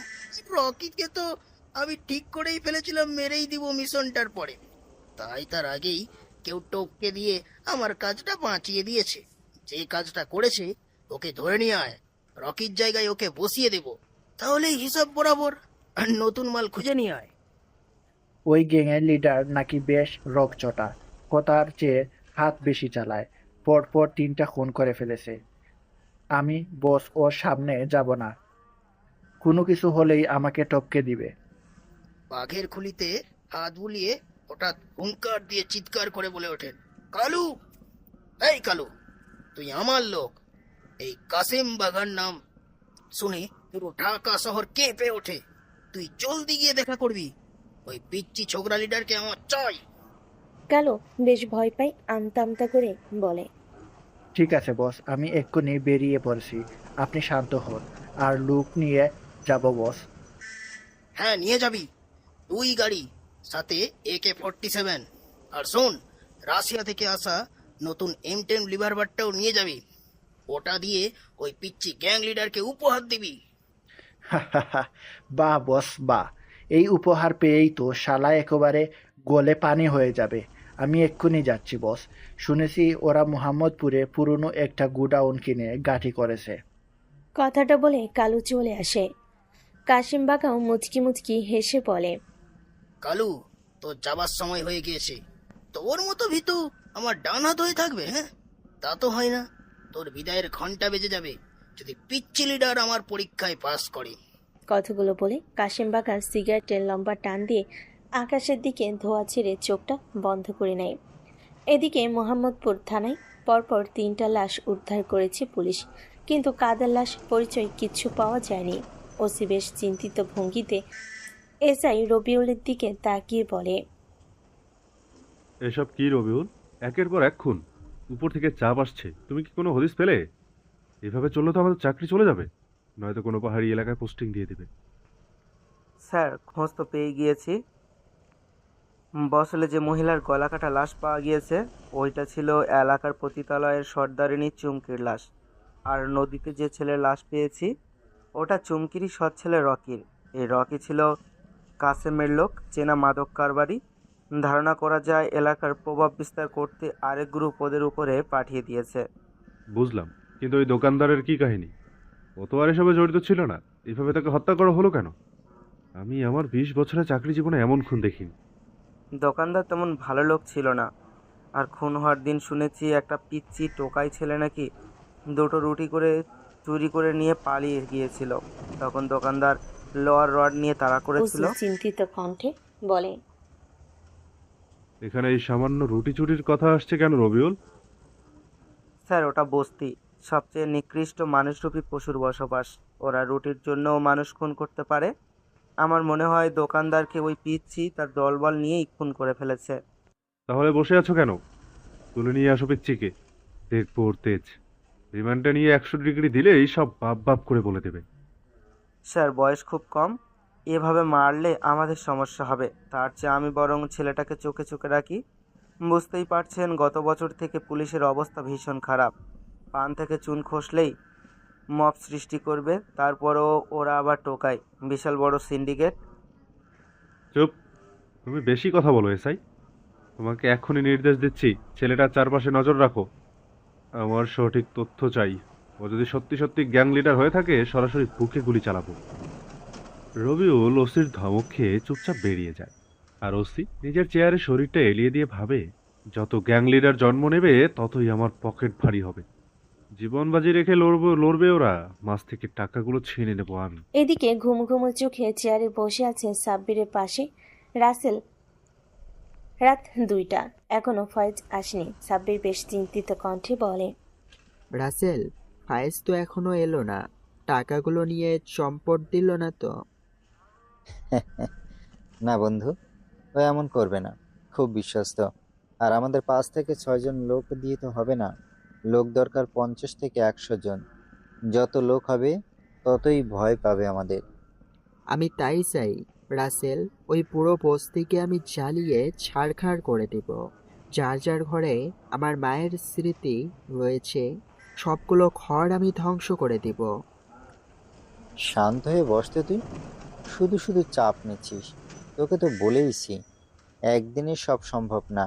দিন যেতে না যেতে নিজেকে শক্তিশালী করে তোল। আশা করি আমাদের তুই কেউ ঠিক আর বলেছিস, আটকাতে পারবে না। কিন্তু আমার মায়ের কথা মনে পড়লেই রক্তে আগুন জ্বলে উঠছে। কিছুতেই নিজেকে শান্ত করতে পারছি না। খালি মনে হচ্ছে কখন আমি পুরো বস্তির ধ্বংস দেখব। সাব্বিরের কথা বলার মাঝে কয়েকটা গাড়ির শব্দ পেয়ে দুজনে সাবধান হয়ে একে অপরের দিকে তাকায়। রাসেল সাব্বিরকে শান্ত থাকতে বলে সিঁড়ি পেয়ে নিচে নেমে যায়। সাব্বির নিজেও রাসেলের পেছন পেছন যায়।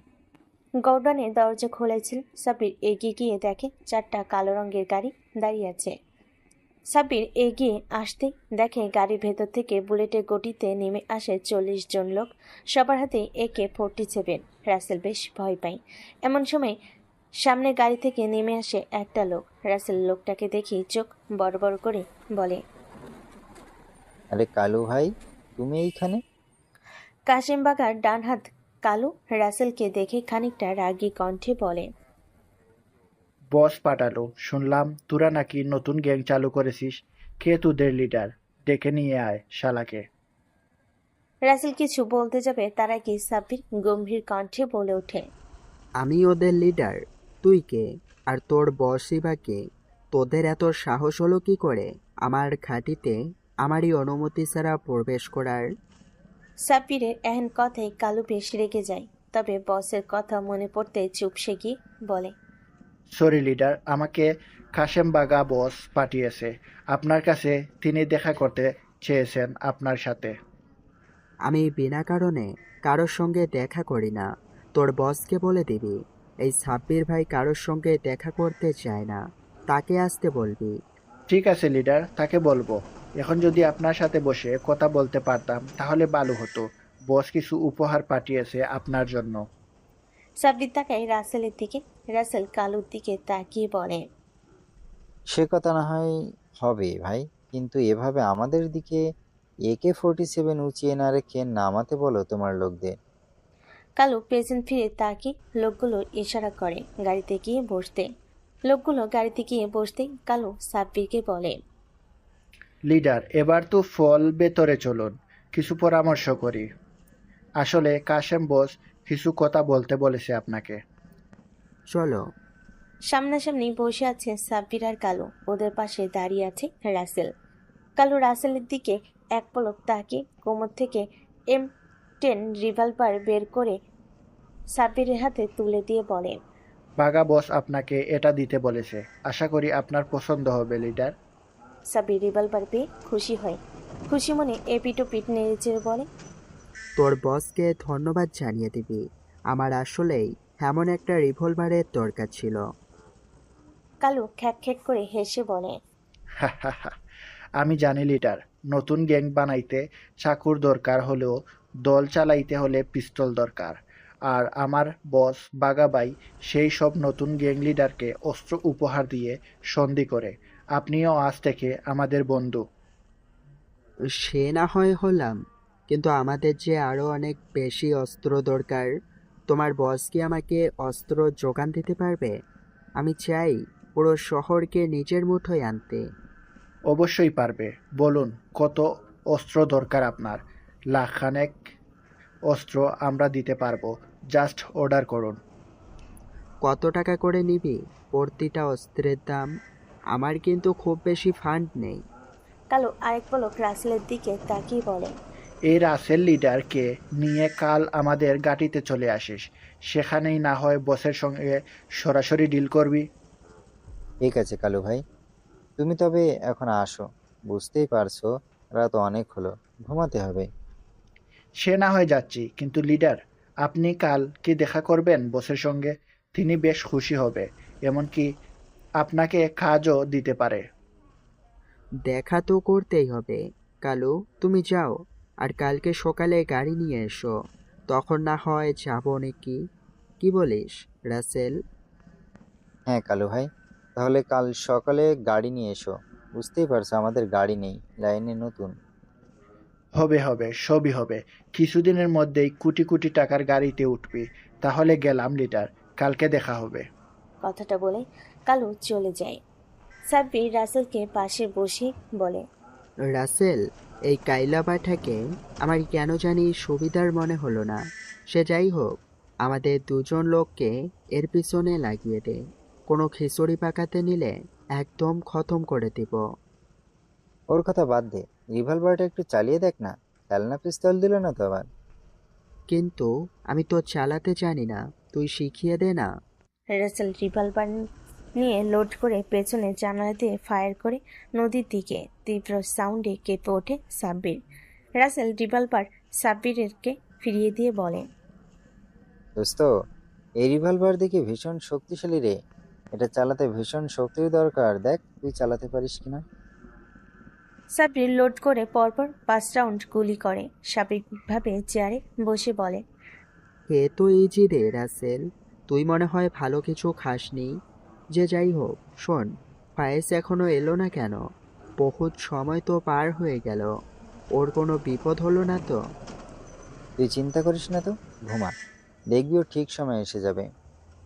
রাসেলের কথা শেষ হতে না হতে দুটো মিনি ট্রাক এসে প্রবেশ করে গোডাউনের ভিতর। সাব্বির মিনি ট্রাকের দিকে তাকিয়ে দেখে পুরো 2 ট্রাক লোক। সাব্বির হাসি মুখে চেয়ার ছেড়ে উঠে দাঁড়ায়। ফয়েজ বিজয়ের হাসি দিয়ে গাড়ি থেকে নেমে সাব্বিরের দিকে এগিয়ে এসে বলে, বস, পুরো 200 জনকে তুলে এনেছি, সবগুলোর মা বাবা বলতে কেউ নেই। রাস্তায় রাস্তায় ছোট ছোট চুরি ডাকাতি করে জীবন কাটাতো, আজ থেকে সবগুলো আমাদের গ্যাংয়ের সদস্য। সাব্বির সবার দিকে তাকিয়ে গম্ভীর কণ্ঠে বলে, তোমাদের আমার গ্যাংয়ের নেব, বদলে তোমাদের থেকে আমি চাই বিশ্বাস, ভালোবাসা আর হিংস্রতা। তোমরা আগে পথে ঘাটে টোকাই হয়ে ঘুরতে, আজ থেকে তোমাদের মাথার উপর থাকবে ছাদ, পেট ভরে খাওয়া।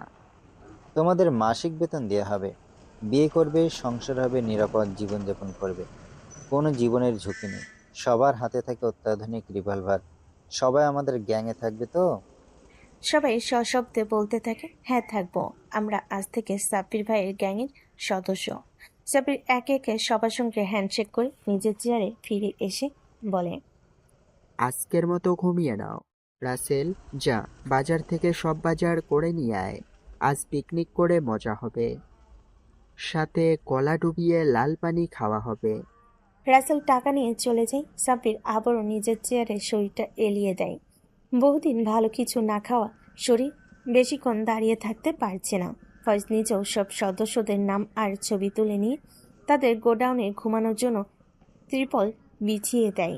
সারা রাত চুরি আর ছিনতাই করে ক্লান্ত হয়ে পড়া ছেলেগুলো ধপ করে শুয়ে পড়ে। ফয়েজ নিজেও ওদের সঙ্গে শুয়ে পড়ে। এইদিকে বরাবরের মতোই অন্ধকার রুমের মাঝে বসে আছে কাশেম বাঘা। টেবিলে আধা বড় হুইস্কির গ্লাস, দেওয়ালে ঝুলিয়ে রাখা বাঘের চামড়ার ফ্রেমে লাইটের আলোয় কাশেম বাঘা দেখতে পায় ওর সামনে দাঁড়িয়ে আছে 10-12 জন লোক। মাঝখানে সোফায় বসে আছে কালু। কাশেম বাঘা হুইস্কির গ্লাস দিয়ে ছোট্ট চুমুক দিয়ে বলে, কালু, খবর কি? ওই ছোকরা কি রাজি হলো আমার দলে আসতে? হ্যাঁ জি বস, যে টপ দিয়েছেন আপনি, রিভলভার পেয়ে শালা পুরোই বেজা বেড়াল হয়ে গিয়েছে। কাল সকালে গিয়ে তুলে আনবো। তবে বস, ও নাকি কিছু ভারী অস্ত্র কিনবে। দিয়ে দিব। আমার কি এসবের অভাব আছে নাকি? সালা কয়েকদিন আগেই ইউপিএফ আর জোসেফকে 2 ট্রাক অস্ত্র পাঠিয়েছি, আর বড় চালান আসবে, তুই রেডি থাক। বস, কি দরকার ঝুঁকি নেয়ার? জানেনই তো এখন আর্মি টহল দিচ্ছে। ওরা বড় ডাকাত ঘুষ খায় না, সরাসরি গুলি করে দিবে। তুই ঠিক বলেছিস। ওই নতুন ছোকরাকে পাঠাবো, অস্ত্রের মূল্য 20 কোটি, ওরে না হয় 2 কোটি দিয়া দিমু। সাবাস বস, তাইলে আর ওই সাব্বির নয়, ওর 14 গোষ্ঠীও আমাদের পায়ে পড়ে থাকবে। কাশেম বাঁকা টেবিলের উপর থেকে হুইস্কির গ্লাসটা নিয়ে ঢকঢক করে বাকি 2 প্যাক খেয়ে বলে, অনেক তো হলো, এবার তুই যা কালু, মাল খাওয়া বেশি হয়ে গিয়েছে। ফোনটা নিয়ে আয়, মাহবুব বসকে ফোন করতে হবে, না হলে পুলিশ ঝামেলা করবে। কালো ঢাকার মস্ত বড় কাঁচামাল ব্যবসায়ী মাহবুব চৌধুরীকে ফোন করে। ও হ্যাঁ, আপনাদের জানিয়ে দিই, এই মাহবুব চৌধুরী ব্যবসায়ী হলো এটা তার ছদ্মবেশ। সবার আড়ালে সে কাঁচামালের প্রধান সিন্ডিকেটের সাথে পুরো ঢাকার মাফিয়াদের লিডার, অস্ত্র আর মাদক পাচারের মূল মাস্টার মাইন্ড। 2 বার রিং হতেই কল রিসিভ করে মাহবুব চৌধুরী। কালু দ্রুত ফোনটা কাশেম বাগার হাতে দেয়। বস। ওপাশ থেকে মাহবুব চৌধুরী গম্ভীর কণ্ঠ ভেসে আসে, বল বাঘা।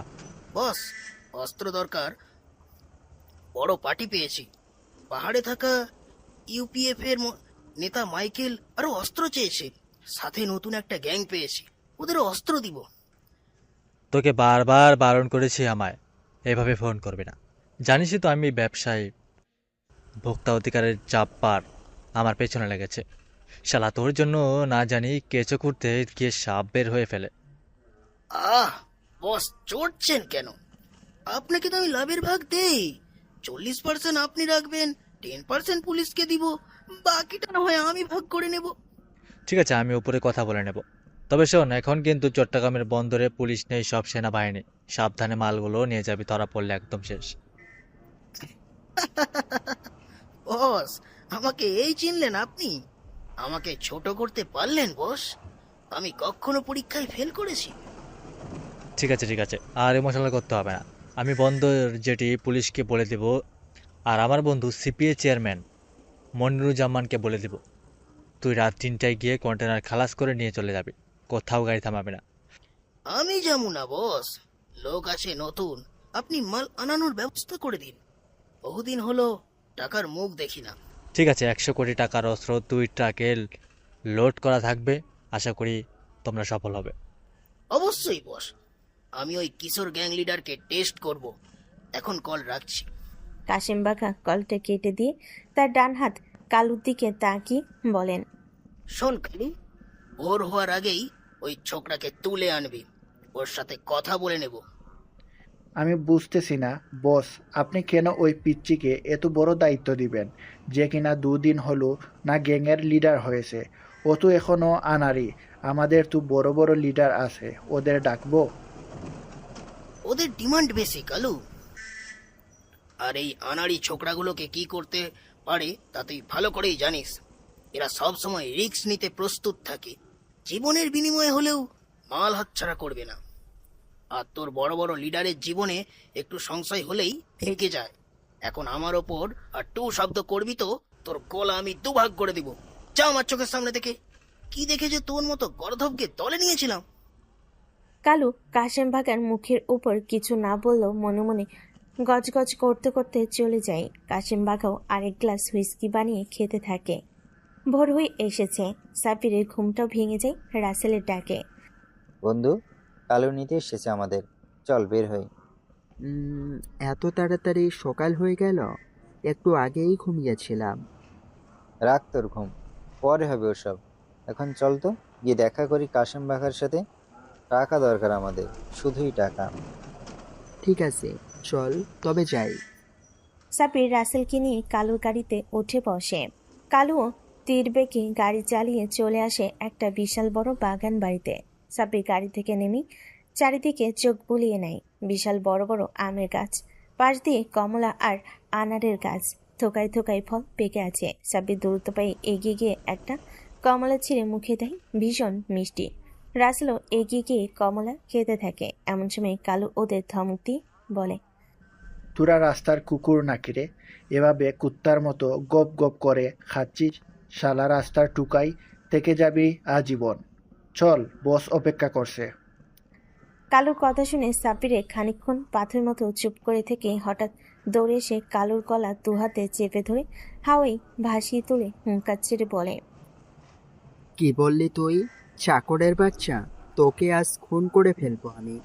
আমাকে আর যাই বলার বলিস, কিন্তু টোকাইয়ের বাচ্চা বলবি না। কথাটা বলে সাব্বির কালুকে দূরে ছুঁড়ে মারে। ততক্ষণে 40 জন বিশাল দেহী লোক অস্ত্র হাতে ছুটে এসেছে। সাব্বির স্বাভাবিকভাবে কমলা খেতে খেতে এগিয়ে যায় ডুপ্লেক্স বাড়ির দিকে। হাসিমুখে বসে আছে কাশেম বাঘা আর সাব্বির, দুজনে নিশ্চুপ। এমন সময় কালু বলে ওঠে, বস, ওই শালাকে এক্ষুনি বের করে দিন। ওর কত বড় বুকের পাটা, আমার গলা টিপে ধরে আর একটু হলে মরেই যেতাম।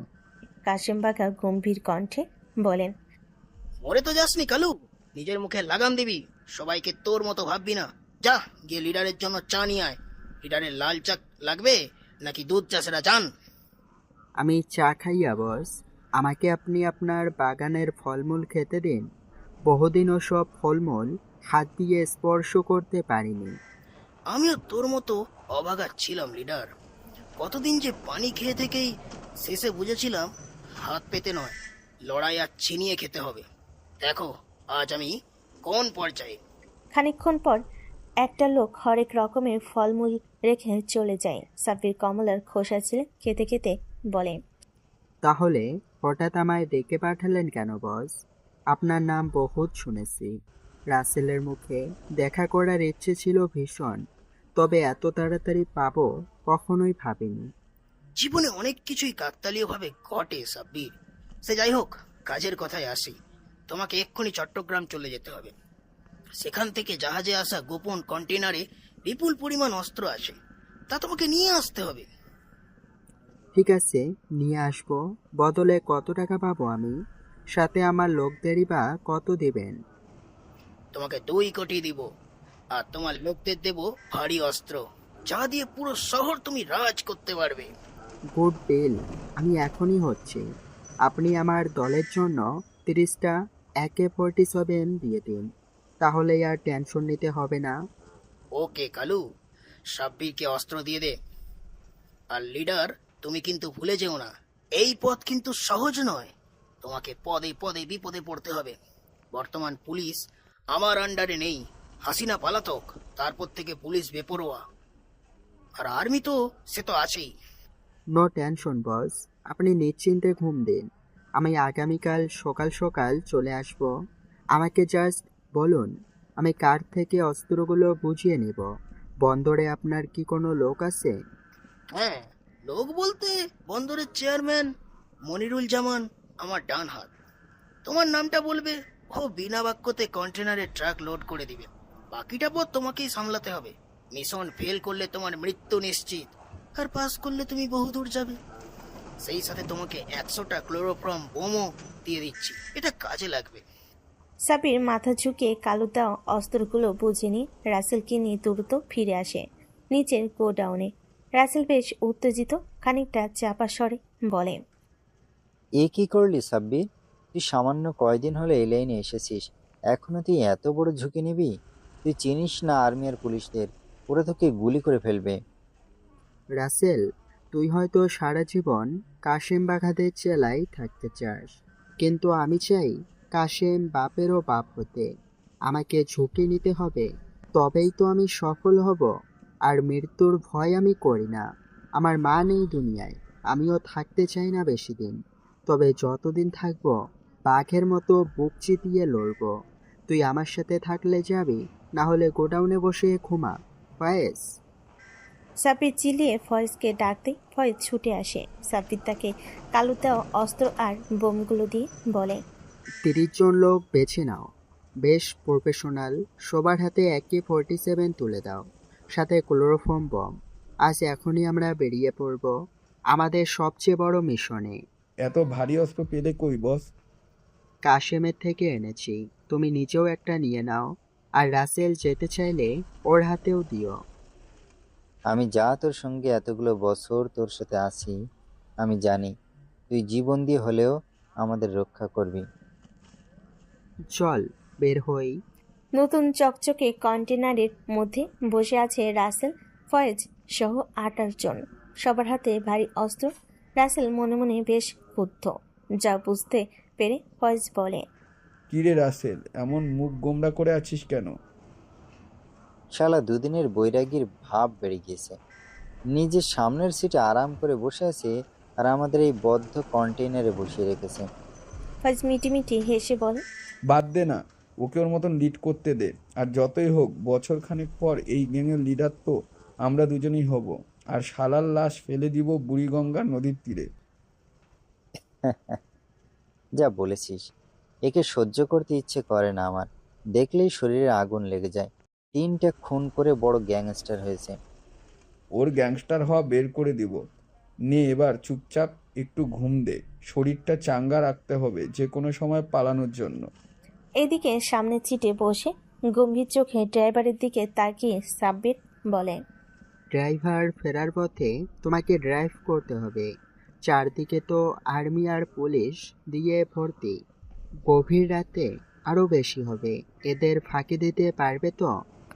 ড্রাইভার পান চিবুতে চিবুতে বলে, কি যে কন ভাই, আপনি আমারে 30,000 টাকা দিছেন, আমার সারা মাসের ইনকাম। আপনার মাল রক্ষা করতে আমার জানও হাজির। চিন্তা করবেন না, পুলিশ আর্মি কেন, ইউনুস আসলেও থামাইতে পারবো না। সাব্বাস, এমন সাহসিকতাই আমি পছন্দ করি। মালগুলো ভালোই ভালোই সাপ্লাই দিতে পারলে তোমারও আরও 70,000 দিমো। ড্রাইভার মন দেয় গাড়ি চালাতে, আর সাব্বির চুপচাপ সামনে তাকিয়ে থাকে। এদিকে মাহবুব চৌধুরী ফোন দেন চট্টগ্রাম বন্দর কর্তৃপক্ষ SCPA চেয়ারম্যান মনিরুজ্জামানকে। বার কয়েক রিং হওয়ার পর কলটা রিসিভ করে। বন্ধু, এতদিন পর হঠাৎ ফোন দিলি যে? পাকিস্তানের করাচি বন্দর থেকে নতুন অস্ত্র বোঝার জাহাজ আসছে। আজ রাত 2টো কন্টেনার খালাস করে দিতে হবে। সে না হয় দিব, কিন্তু বদলে আমায় কত দিবি? এর আগে কিন্তু 50 লাখ নিয়েছিলাম, এবার আমি কোটির নিচে পারবো না। অনেক জায়গায় ভাগ দিতে গিয়ে আমার কিছুই থাকে না। ঠিক আছে, তুই বন্ধু মানুষ, তোর সাথে দামাদামি করবো না। তবে শোন, রাত 3টায় এক ছোকরা যাবে, নাম সাব্বির। ওর হাতেই কন্টেনারগুলো তুলে দেবে, বাকিটাও সামলে নেবে। সে দিব, কিন্তু আমার নাম যেন কোনোভাবেই আর্মির সামনে না আসে, তাহলে কিন্তু তোদের রক্ষা নেই। বুঝতেই পারছিস, সেনাবাহিনী ভীষণ ক্ষেপে আছে। বন্ধু নিশ্চিত থাক, ওই ছোকরা ধরা পড়লে সেনাকে বলে দিবি গুলি করে খুলি ফুটো করে দিতে। যা বলছিস। এখন শোন, আমার অ্যাকাউন্ট নাম্বার তো আছেই, টাকাটা পাঠিয়ে দে। বুঝতেই পারছিস, কন্টেইনার খালাস করার আগে ভাগ বটোয়ারা সবাই বুঝে নিতে চায়, না পেলে আবার বেঁকে বসে। পাঠিয়ে দিচ্ছি, কাজটা ভালো মতো হলে মিটে গেল। কথাটা বলে কলটা কেটে দিয়ে মাহবুব চৌধুরী ফোন করে কাশিম বাঘাকে। বাঘা অস্ত্র ডিল করতে কত কোটি টাকা লাভ হবে আমাদের? ওর 30 কোটি টাকা, সেখান থেকে আপনাকে আমি 20 কোটি টাকা দিয়ে দেব। আমাকে 20 কোটি টাকা দিবে বস। এটা কম হয়ে গেল না? অস্ত্রের দাম পরিশোধ করেছি 12 কোটি টাকা। আমার আরও লাভ নাই। বস, এবার রাখুন এটা, পরের বার বাড়িয়ে দেব। বুঝতে চাই পারছেন, ছোকরাগুলোকে ট্রেনিং দিতে 200-এর মতো অস্ত্র মাগনা দিতে হয়েছে। ঠিক আছে, কল রাখছি। বন্দরের চেয়ারম্যান মনিরুজ্জামানকে বলে দিয়েছি, ওই পিচ্ছি ছোকরাকে বলে দিস কন্টেনারটা তুলেই যেন পালিয়ে আসে। আর্মিদের 4টা চেকপোস্ট থাকবে, বেশি ঝামেলা করা যাবে না। পাশেই ক্যান্টনমেন্ট আছে। ওকে বস। কলটা কেটে যায়। কাশিম বাঘা ফোনটা হাতে নিয়ে কল দেয় সাব্বিরকে। লিডার সাব্বির। জি বস, বলুন। কোনো ঝামেলা করবে না আর্মিদের সাথে। ওই এলাকাতেই ক্যান্টনমেন্ট, চুপচাপ তাদের পাস কাটিয়ে চলে আসবে। ওরা থামার সিগন্যাল দিলে পরিস্থিতি বুঝে কাজ করবে। তবে হ্যাঁ, হলেও কন্টেনার খুলতে দিও না। ওকে। বন্দরে পৌঁছে সোজা চেয়ারম্যান মনিরুল জামানের কাছে চলে যাবে। দুটো ছোট ছোট কন্টেনারে একটা গাড়িতেই আটকাবে। তোমার নিয়ে যাওয়া বড় কন্টেনারের ভেতরে বেশ গুছিয়ে নিয়ে চলে আসবে। ওকে বস। কলটা কেটে যায়। সাব্বির বেশ রিল্যাক্স মুডে বসে থাকে, কেননা এটা তেমন রিক্সেরই কাজ না। হুদাই তারা ভয় পাইয়ে দিচ্ছে। এদিকে মোহাম্মদপুর থানার ওসির কক্ষে দাঁড়িয়ে আছে SI রবিউল। ওসি সাহেব বেশ গম্ভীর মুখে বলেন, এভাবে দাঁড়িয়ে রইলে কেন, কিছু বলবে? স্যার, এই পিচ্ছি আসলে দেখতেই পিচ্ছিদের মতো ইনোসেন্ট, কিন্তু ও আসলে মনস্টারের মতো ভয়ঙ্কর।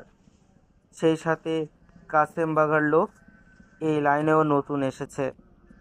সে যার লোকই হোক না কেন, আমার চাঁদা মাফ নেই।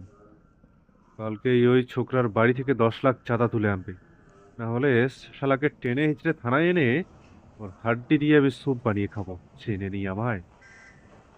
আমি কত রাখবো স্যার? আমার দেখি লাভ বেড়ে গিয়েছে রবিউল, আমার থেকে চেয়ে টাকা নিচ্ছ। ইয়ে না মানে স্যার, আপনি তো আবার ঘুষের টাকা গুনে নেন না, তাই বললাম আর কি। ঠিক আছে, তুমি আমার সহকারী, এত কাজ করো, যাও। তোমাকেও 3 লাখ দিলাম, তবে সাবধান, এ কথা যেন কেউ জানে না। ঠিক আছে। বন্দরের সামনে এসে ড্রাইভার গাড়ি থামিয়ে দেয়। সাব্বির কোমরে গুজে রাখা পিস্তলের গুলিগুলো চেক করে গাড়ি থেকে নামতেই সেনাবাহিনীর কিছু সদস্য এসে সাব্বিরকে আটকায়। এতে ভয় পায় সাব্বির। সেনাবাহিনী ওকে সার্চ করতে গিয়ে রিভলভার পেয়ে যায়। তবে অবাক বিষয় হলো, সেনাবাহিনী রিভলভার সাব্বিরের কোমরে আবারও গুজে দিয়ে বলে, তোর সাহস খুব ভালো রে পিচ্ছি, কোমরে রিভলভার নিয়ে আমাদের সামনে এসেছিস। চেয়ারম্যান স্যার তোর জন্য অপেক্ষা করছে, যা ট্রাক নিয়ে ভেতরে। সাব্বির ড্রাইভারদের ইশারা করে ভেতরে আসতে। কন্টেনার ডিমোর সামনে এসে ড্রাইভার গাড়ি দাঁড় করায়। এমন সময় একজন 50 ঊর্ধ্ব কোট প্যান্ট পরা লোক এগিয়ে এসে দাঁড়ায় আর বেশ ভালোভাবে সাব্বিরকে দেখে বলে, এত ছোট বয়সে মাফিয়া হয়ে গিয়েছিস শালা, কালে কালে আর কি দেখবো? আরও অনেক কিছুই দেখবি। আমিও যেমন দেখেই চলেছি তোদের মতো ঘুষখোর লোকেদের। তো সাহস আছে, মানতেই হবে। একজন মেজর জেনারেলকে মুখের উপর ঘুষখোর বলছিস। সে যাই হোক, তোর ট্রাকে কন্টেনার গুলো তুলে দিচ্ছি, সাবধানে নিয়ে চলে যাবি। আর শোন, বলুন। এভাবে বখাটের মতো ঘুরলে তুই শেষ হয়ে যাবি অল্প দিনেই। ছদ্মবেশে কাজ করে যা, বহু দূর যাবি। তোর বয়সটা কত? 19 বছর। তাহলে তো তুই ইন্টার সেকেন্ড ইয়ারে পড়তি। কাসেম বাঘাকে বলে দিবি ভুয়া কাগজপত্র বানিয়ে তোকে যেন কোনো ভার্সিটিতে ভর্তি করিয়ে দেয়। তাহলে স্টুডেন্ট কার্ড পেলে সহজেই তুই পার হয়ে যেতে পারবি। এসব আমাকে বলছেন কেন? তোর চেহারাটা খুব পছন্দ হয়েছে আমার, কি সুন্দর, মুক্তোর মতো ঝলমল করছে। এমন সময় ড্রাইভার শীষ দিয়ে বলে, লিডার, কন্টেন্ট লোড করে ফেলেছি, চলেন পালাই। সাব্বির মনিরুজ্জামানের দিকে তাকায়। মনিরুজ্জামান ইশারায় চলে যেতে বলে। সাব্বিরও দেরি না করে ট্রাকে উঠে পড়ে। এমন সময় ওর মোবাইলে কল দেয় রাসেল। বল রাসেল, কন্টেইনারের মধ্যে থেকে কল করলি কেন? ধুর শালা, দম বন্ধ হয়ে আসছে। শুধু শুধু আমরে টেনে আনলি, নিজে তো আরাম করে বসে আছিস নরম সিটে। চুপচাপ ভেতরে বসে থাক।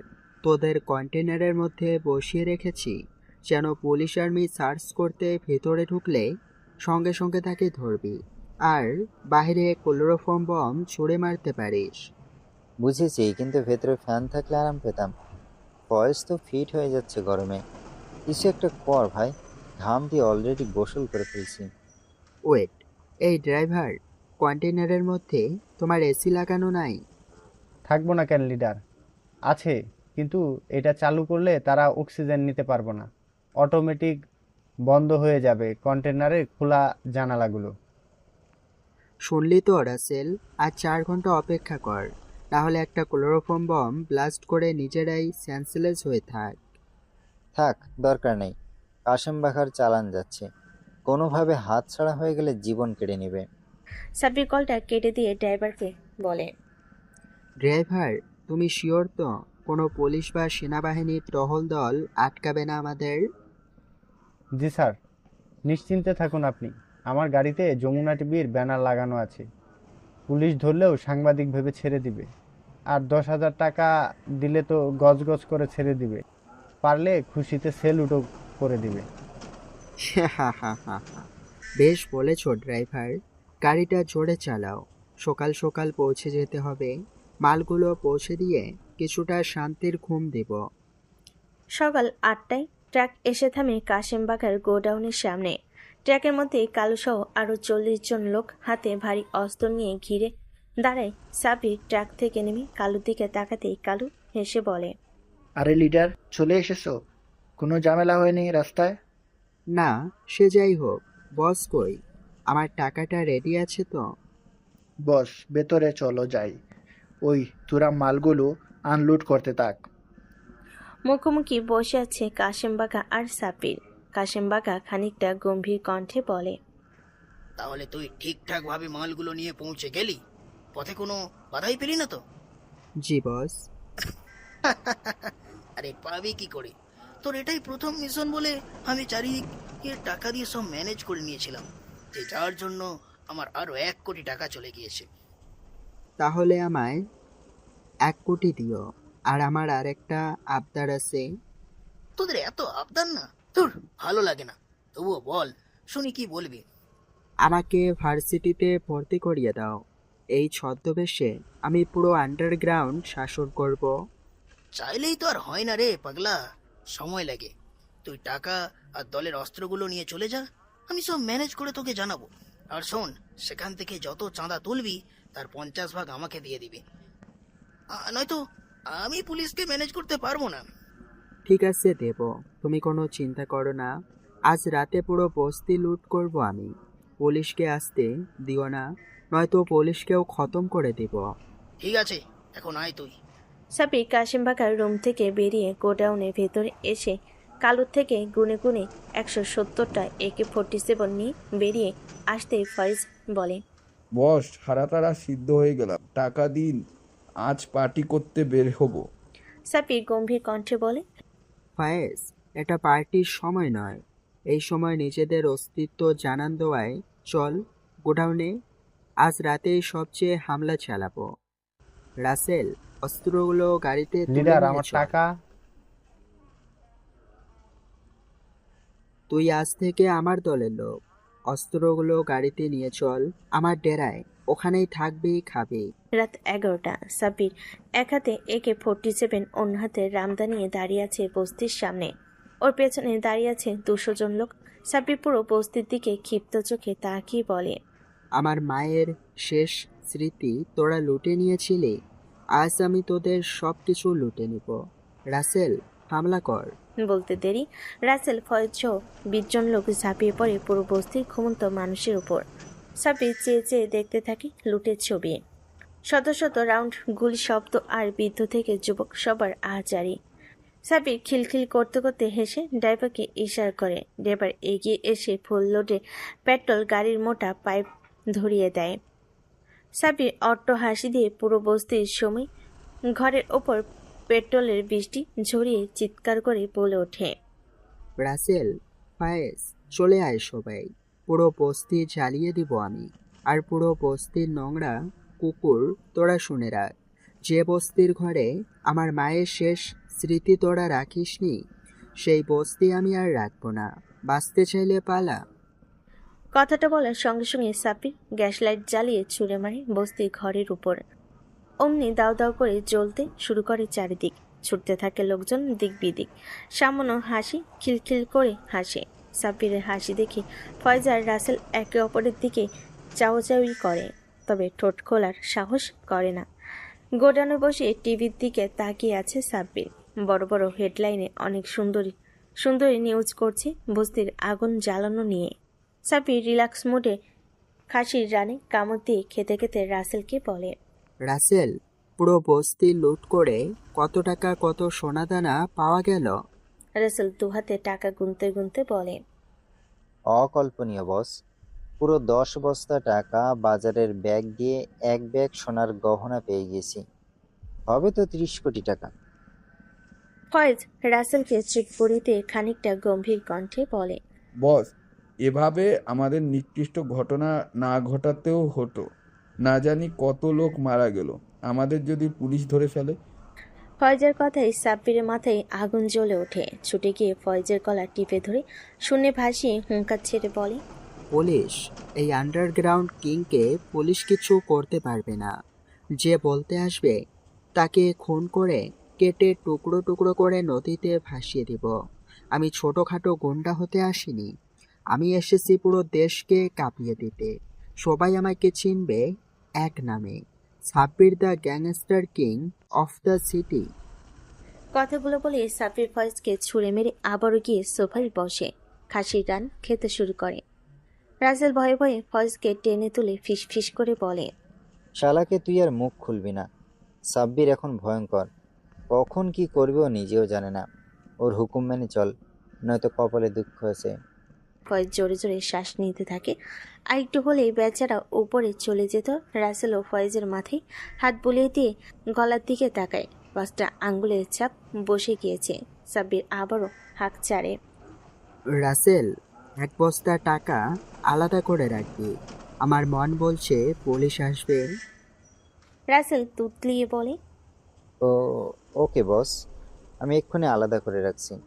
এদিকে হন্তদন্ত হয়ে ছুটতে ছুটতে কালু গিয়ে দাঁড়ায় কাশেম বাঘার সামনে। বাঘা সিগারেটের লম্বা টান দিয়ে আর চোখে কালুকে এমনভাবে আসতে দেখে বলে, কিরে কালু, এমন করে ছুটে আসলি কেন? পেছনে আগুন লেগেছে বুঝি? বস, সর্বনাশ হয়ে গিয়েছে। ওই সাব্বির পুরো বস্তিকে লুট করে আগুন জ্বালিয়ে দিয়েছে। পুরো বস্তি দাউ দাউ করে জ্বলছে। আমাদের এক্ষুনি সাব্বিরকে থামাতে হবে, নয়তো ও আরো বিপজ্জনক হয়ে উঠবে। হয়ে উঠুক, ও যত বিপজ্জনক হবে ততই বেশি ভয় করবে মানুষ আমায়। গাড়ি বের কর, এক্ষুনি আমি ওর সাথে দেখা করব। পাশাপাশি বসে আছে কাশেম বাঘা আর সাব্বির। কাশেম বাঘা বেশ খুশি মনে সাব্বিরের পিঠে হাত বুলিয়ে দিয়ে বলে, সাব্বাস, আমার নতুন সিংহ। আমি চাই এই পুরো শহরের রাজা হয়ে যা। এরপর পুরো দেশের সব জায়গায় নিজের শক্তি দিয়ে জয় করতে চেষ্টা করবি। তোর পেছনে আমি ছায়ার মতো আছি। ধন্যবাদ বস। এই ফায়েজ, বসকে 1 বস্তা টাকা দিয়ে দে আর হাফ ব্যাগ সোনাও দিয়ে দিস। আরে, এসবের কি দরকার? তুই রাখ না। না বস, এসব আপনার ভাগ, আপনি নিয়ে যান। আর পুলিশ প্রশাসন দেখে নেবেন। আমি পুরো শহর চড়ে বেড়াবো, ছিন্ন ভিন্ন করে ফেলবো সবাইকে। আমি কোটিপতি হতে চাই, আমি আন্ডারগ্রাউন্ডের কিং হতে চাই। তুই হবি আমার সিংহ। আজ উঠছি, এরপর থেকেই তোকে কি কি করতে হবে আমি জানিয়ে দেব। তুই ততক্ষণে এখানেই থাকবি, বের হোস না। আর শোন, তোর ভার্সিটির ভর্তি হওয়ার বিষয়ে আমি ব্যবস্থা করে ফেলেছি। একদম জেএসসি থেকে এসএসসি সব নকল ডকুমেন্টস একদম অরিজিনাল ভাবে বানিয়ে তোকে 2nd ইয়ারে ভর্তি করিয়ে দিয়েছি ঢাবিতে। 1st ইয়ারে তো পিচ্চিরা পড়ে, ওদের সাথে তো যায় না। তুই আজ আমার সিংহ, আগামীকাল থেকেই কলেজে যাবি। ওকে বস। কাশেম বাঘা ওর লোকজন নিয়ে যায়। সাব্বিরের পাশে এগিয়ে এসে দাঁড়ায়। রাসেল সাব্বির কিছু বলতে নিবে অমনি বলে ওঠে, দোস্ত, কি এমন পাগল হয়ে গেলি কেন বলতো? আগে তো এমন ছিলি না। আমি বুঝে গেছি, এই পৃথিবীতে আমার মতো অসহায়দের ক্ষুধা কেউ নিবারণ করে দেবে না, কেউ বিনা পয়সায় রুটি খাওয়াবে না, ছিনিয়ে নিতে হবে। আমিও তাই ছিনিয়ে নেওয়ার পথ বেছে নিয়েছি। তাই বলে এমন ভয়ঙ্কর ভাবে আমাদের পুরনো আশ্রয়স্থল ধ্বংস করে ফেলবি? তোর বুক কাঁপলো না? সাব্বিরের মুহূর্তেই রাগে পুরো শরীর কেঁপে ওঠে। ঠাস ঠাস করে রাসেলকে থাপ্পড় মেরে চিৎকার করে বলে, রাস্তার টোকাইয়ের বাচ্চা, তোদের আবার কিসের বস্তির উপর মায়া মমতা? কোনোদিনও ওই বস্তির লোকজন তোদের 1 টুকরো রুটি খেতে দিয়েছিল? কোনোদিন ভালো কথা বলেছিল? তোদের রক্তেরই দোষ। রাস্তায় শুয়ে থাকতি, লোকজনের প্রচুর মার খেতি, চুরি ছিনতাই করতে গিয়ে এখন আসছিস রাজার হালে। ডাস্টবিনে ফেলে দেওয়া রুটির বদলে আজ আস্ত খাসির রান খাচ্ছিস, তবুও তোদের ভালো লাগছে না? সাব্বির হাতে এমন থাপ্পড় খেয়ে মাটিতে বসে পড়া রাসেল আস্তে আস্তে উঠে বলে, ভুল হয়ে গেছে বন্ধু, আর বলবো না। না, তুই বলবি, বারবার মনে করিয়ে দিবি। একসময় রুটির জন্য দৌড়ে বেরিয়েছিস পুরো বস্তি। যত মনে করিয়ে দিবি ততই ভয়ঙ্কর হয়ে উঠবো আমি, আরো ভয়ঙ্কর। এই, সবাই কান খুলে শুনে রাখ, আগামীকাল সোনালী ব্যাংক লুট করব। অস্ত্র রেডি রাখবি। রাসেল, পেট্রোল ভর্তি ট্যাঙ্কার গাড়ি নিয়ে অপেক্ষা করবি। ড্রাইভার তোর সাথে থাকবে। রাসেল কেঁপে ওঠে, কাঁপা কাঁপা কণ্ঠে বলে, কি বলছিস সাব্বির? সরাসরি ব্যাংক লুট? প্রশাসন আমাদের ক্রস ফায়ার করে দিবে। আমাদের চিনতেই পারবে না। ড্রাইভার, তুমি পুরো বাজারে পেট্রোলের বৃষ্টি ছড়িয়ে দিবে। ফয়েজ, তুই আর বাকি সবাই মিলে ব্যাংকের মধ্যে ঢুক। শত শত রাউন্ড গুলি করে ব্যাংক লুটে বেরিয়ে আসবি, আর আমি লাইটার দিয়ে পুরো এলাকায় আগুন লাগিয়ে নিচ্ছিন্ন করে ফেলবো সকল প্রমাণ। ফয়েজ কাঁপা কাঁপা কণ্ঠে বলে, কিন্তু বস, ধরা পড়ে গেলে আমাদের রক্ষা নেই, পুলিশ আমাদের গুলি করে দেবে। কাশেম বাঘা আছে, আর তার উপরে আমি আছি। নো টেনশন, কাজে মন দে। এই, তোরা সবাই রেডি থাকিস। কালকের মিশন কমপ্লিট হয়ে গেলে আমরা 5টা মাস বিশ্রামে কাটিয়ে দেব। এখন ঘুমা সবাই। কথাটা বলে সাব্বির চলে যেতে নিবে অমনি গোডাউনের সামনে এসে দাঁড়ায় পুলিশের গাড়ি। সাব্বির পেছন থেকে তাকায়, দুজন ইউনিফর্ম পরিহিত লোক সাব্বিরের সামনে এসে দাঁড়ায়। সাব্বির ভালো মতো ওদের পোশাকে ব্যাজ দেখে বুঝে ফেলে এরা ওসি আর একজন এসআই। পুনরায় সাব্বির চেয়ারে বসে সাব্বির ওদের ইশারায় বসতে বলে। ওরা বসে সাব্বিরের দিকে তাকিয়ে বলে, আমি ওসি পাপন, এই থানায় গত 3 বছর হলো আছি। শুনলাম তুই নাকি নতুন গ্যাং শুরু করেছিস, তাই দেখা করতে এলাম। সাব্বির মুচকি এসে পায়ের উপর পা তুলে বলে, তোরা কুকুর, মধুর ঘ্রাণে ঠিক ছুটে আসিস। এখানেও তেমনই এসেছিস টাকার জন্য। সরাসরি বলবি সব কিছু। বল, কত টাকা নিবি? দিমাগ দেখছি খুব। তুই সামনে এভাবে কথা বলার সাহস কারোই হয়নি। তুই আজকেই প্রথম এমন আচরণ করলি। এতদিন কুত্তার সামনে গিয়ে নিজের ক্ষমতা দেখিয়েছিস। আমি কুকুর নই, সিংহ, বনের রাজা সিংহ। এই রাসেল, 2 বস্তার মধ্যে থেকে একটা বস্তা নিয়ে এসে ওসিকে দিয়ে দে। রাসেল টাকার ব্যাগ এগিয়ে তবে ওসির হাতে দেয়। ওসি বস্তার মুখ খুলে টাকাগুলো নেড়েচেড়ে জিব্বা বের করে বলে, বাহ, তুই আসলেই সিংহ। এখানে কত কোটি টাকা আছে রে? রবিউল, চলো থানায় চলে যাই। আর বস, আপনার নামটা যদি বলতেন। 1 কোটি দিলাম। আর শুনে রাখ, আগামীকাল ব্যাংক লুট করব। তোর থানার মধ্যেই পড়ে। সব মতো আসবি না। এই বস্তার চেয়েও বেশি টাকা তোদের দিব। রবিউল, চলো যাই। ভালো থাকবেন বস। আসসালামু আলাইকুম। ওসি চলে যেতেই রাসেল খিক খিক করে হেসে বলে, টাকা কত পাওয়ার সাব্বির? ওসিও কেমন কুত্তার মতো জিহ্বা বের করে টাকা নিয়ে চলে গেল। যাক, ওসব বাদ দে। আমাদের কাছে আরো 1 বস্তা টাকা রয়ে গেল। কাল আরো 10 বস্তা টাকা লুটে আনবো। তারপর কতগুলো দিন আরামায়েশ করে কাটিয়ে দেব। কথাটা বলে সাব্বির চলে যায় ওর রুমের দিকে। এদিকে সাব্বিরকে যেতে দেখে ফয়েজ এগিয়ে এসে ফুঁসতে ফুঁসতে রাসেলকে বলে, রাসেল, তুই দেখে নিস, এই কুত্তার বাচ্চার বুকে আমি শত শত গুলি চালাবো। এর দিমাগ আমি মাটির সঙ্গে মিশিয়ে দেবো। রাসেল কালে হাত বুলিয়ে বলে, শান্ত থাক ফয়েজ, সঠিক সময়ের অপেক্ষা। ধীরে ধীরে সব কিছু কবজা করতে হবে, আর সুযোগ বুঝে একদিন টপকে দিব। এর সাহস খুব, গড়তে দে গ্যাংটাকে। আমার গালে যে কটা থাপ্পড়ও মেরেছে তার 10 গুণ বেশি কষ্ট আমি ওকে দিব। ভোর 5টা, তখনও বাজারের লোকজন নেই। রাসেল আর ড্রাইভার পুরো বাজারের পেট্রোলের বৃষ্টি ঝরিয়ে চুপি চুপি ফিরে আসে গোডাউনে। ওদের ফিরে আসতে দেখে সাব্বির বলে, দ্রুত রেডি হয়ে নে। ফায়েজ, সবার চোখে মুখে ভালোভাবে কালো কাপড় বেছে দিবি। ভালো করে। রাসেল ড্রাইভার, তুমি ছোট মিনি ট্রাক নিয়ে অপেক্ষা করবে ব্যাংকের সামনে। আর হ্যাঁ, নাম্বার প্লেট খুলে রেখে যাবে। ওইসব আমি জানি বস, সকালে ও একই কাজই করেছিল। তবুও বলে রাখলাম, যেন কোনো ভুল না হয়। সকাল 10টা ব্যাংকের তালা খুলে সদ্য আসা ব্যাংকের ম্যানেজার ক্যাশ বের করে লকারে ঢুকাতে নিবে অমনি একদল কালো মুখোশধারী শত শত গুলি করতে করতে ঢুকে পড়ে ব্যাংকের মধ্যে।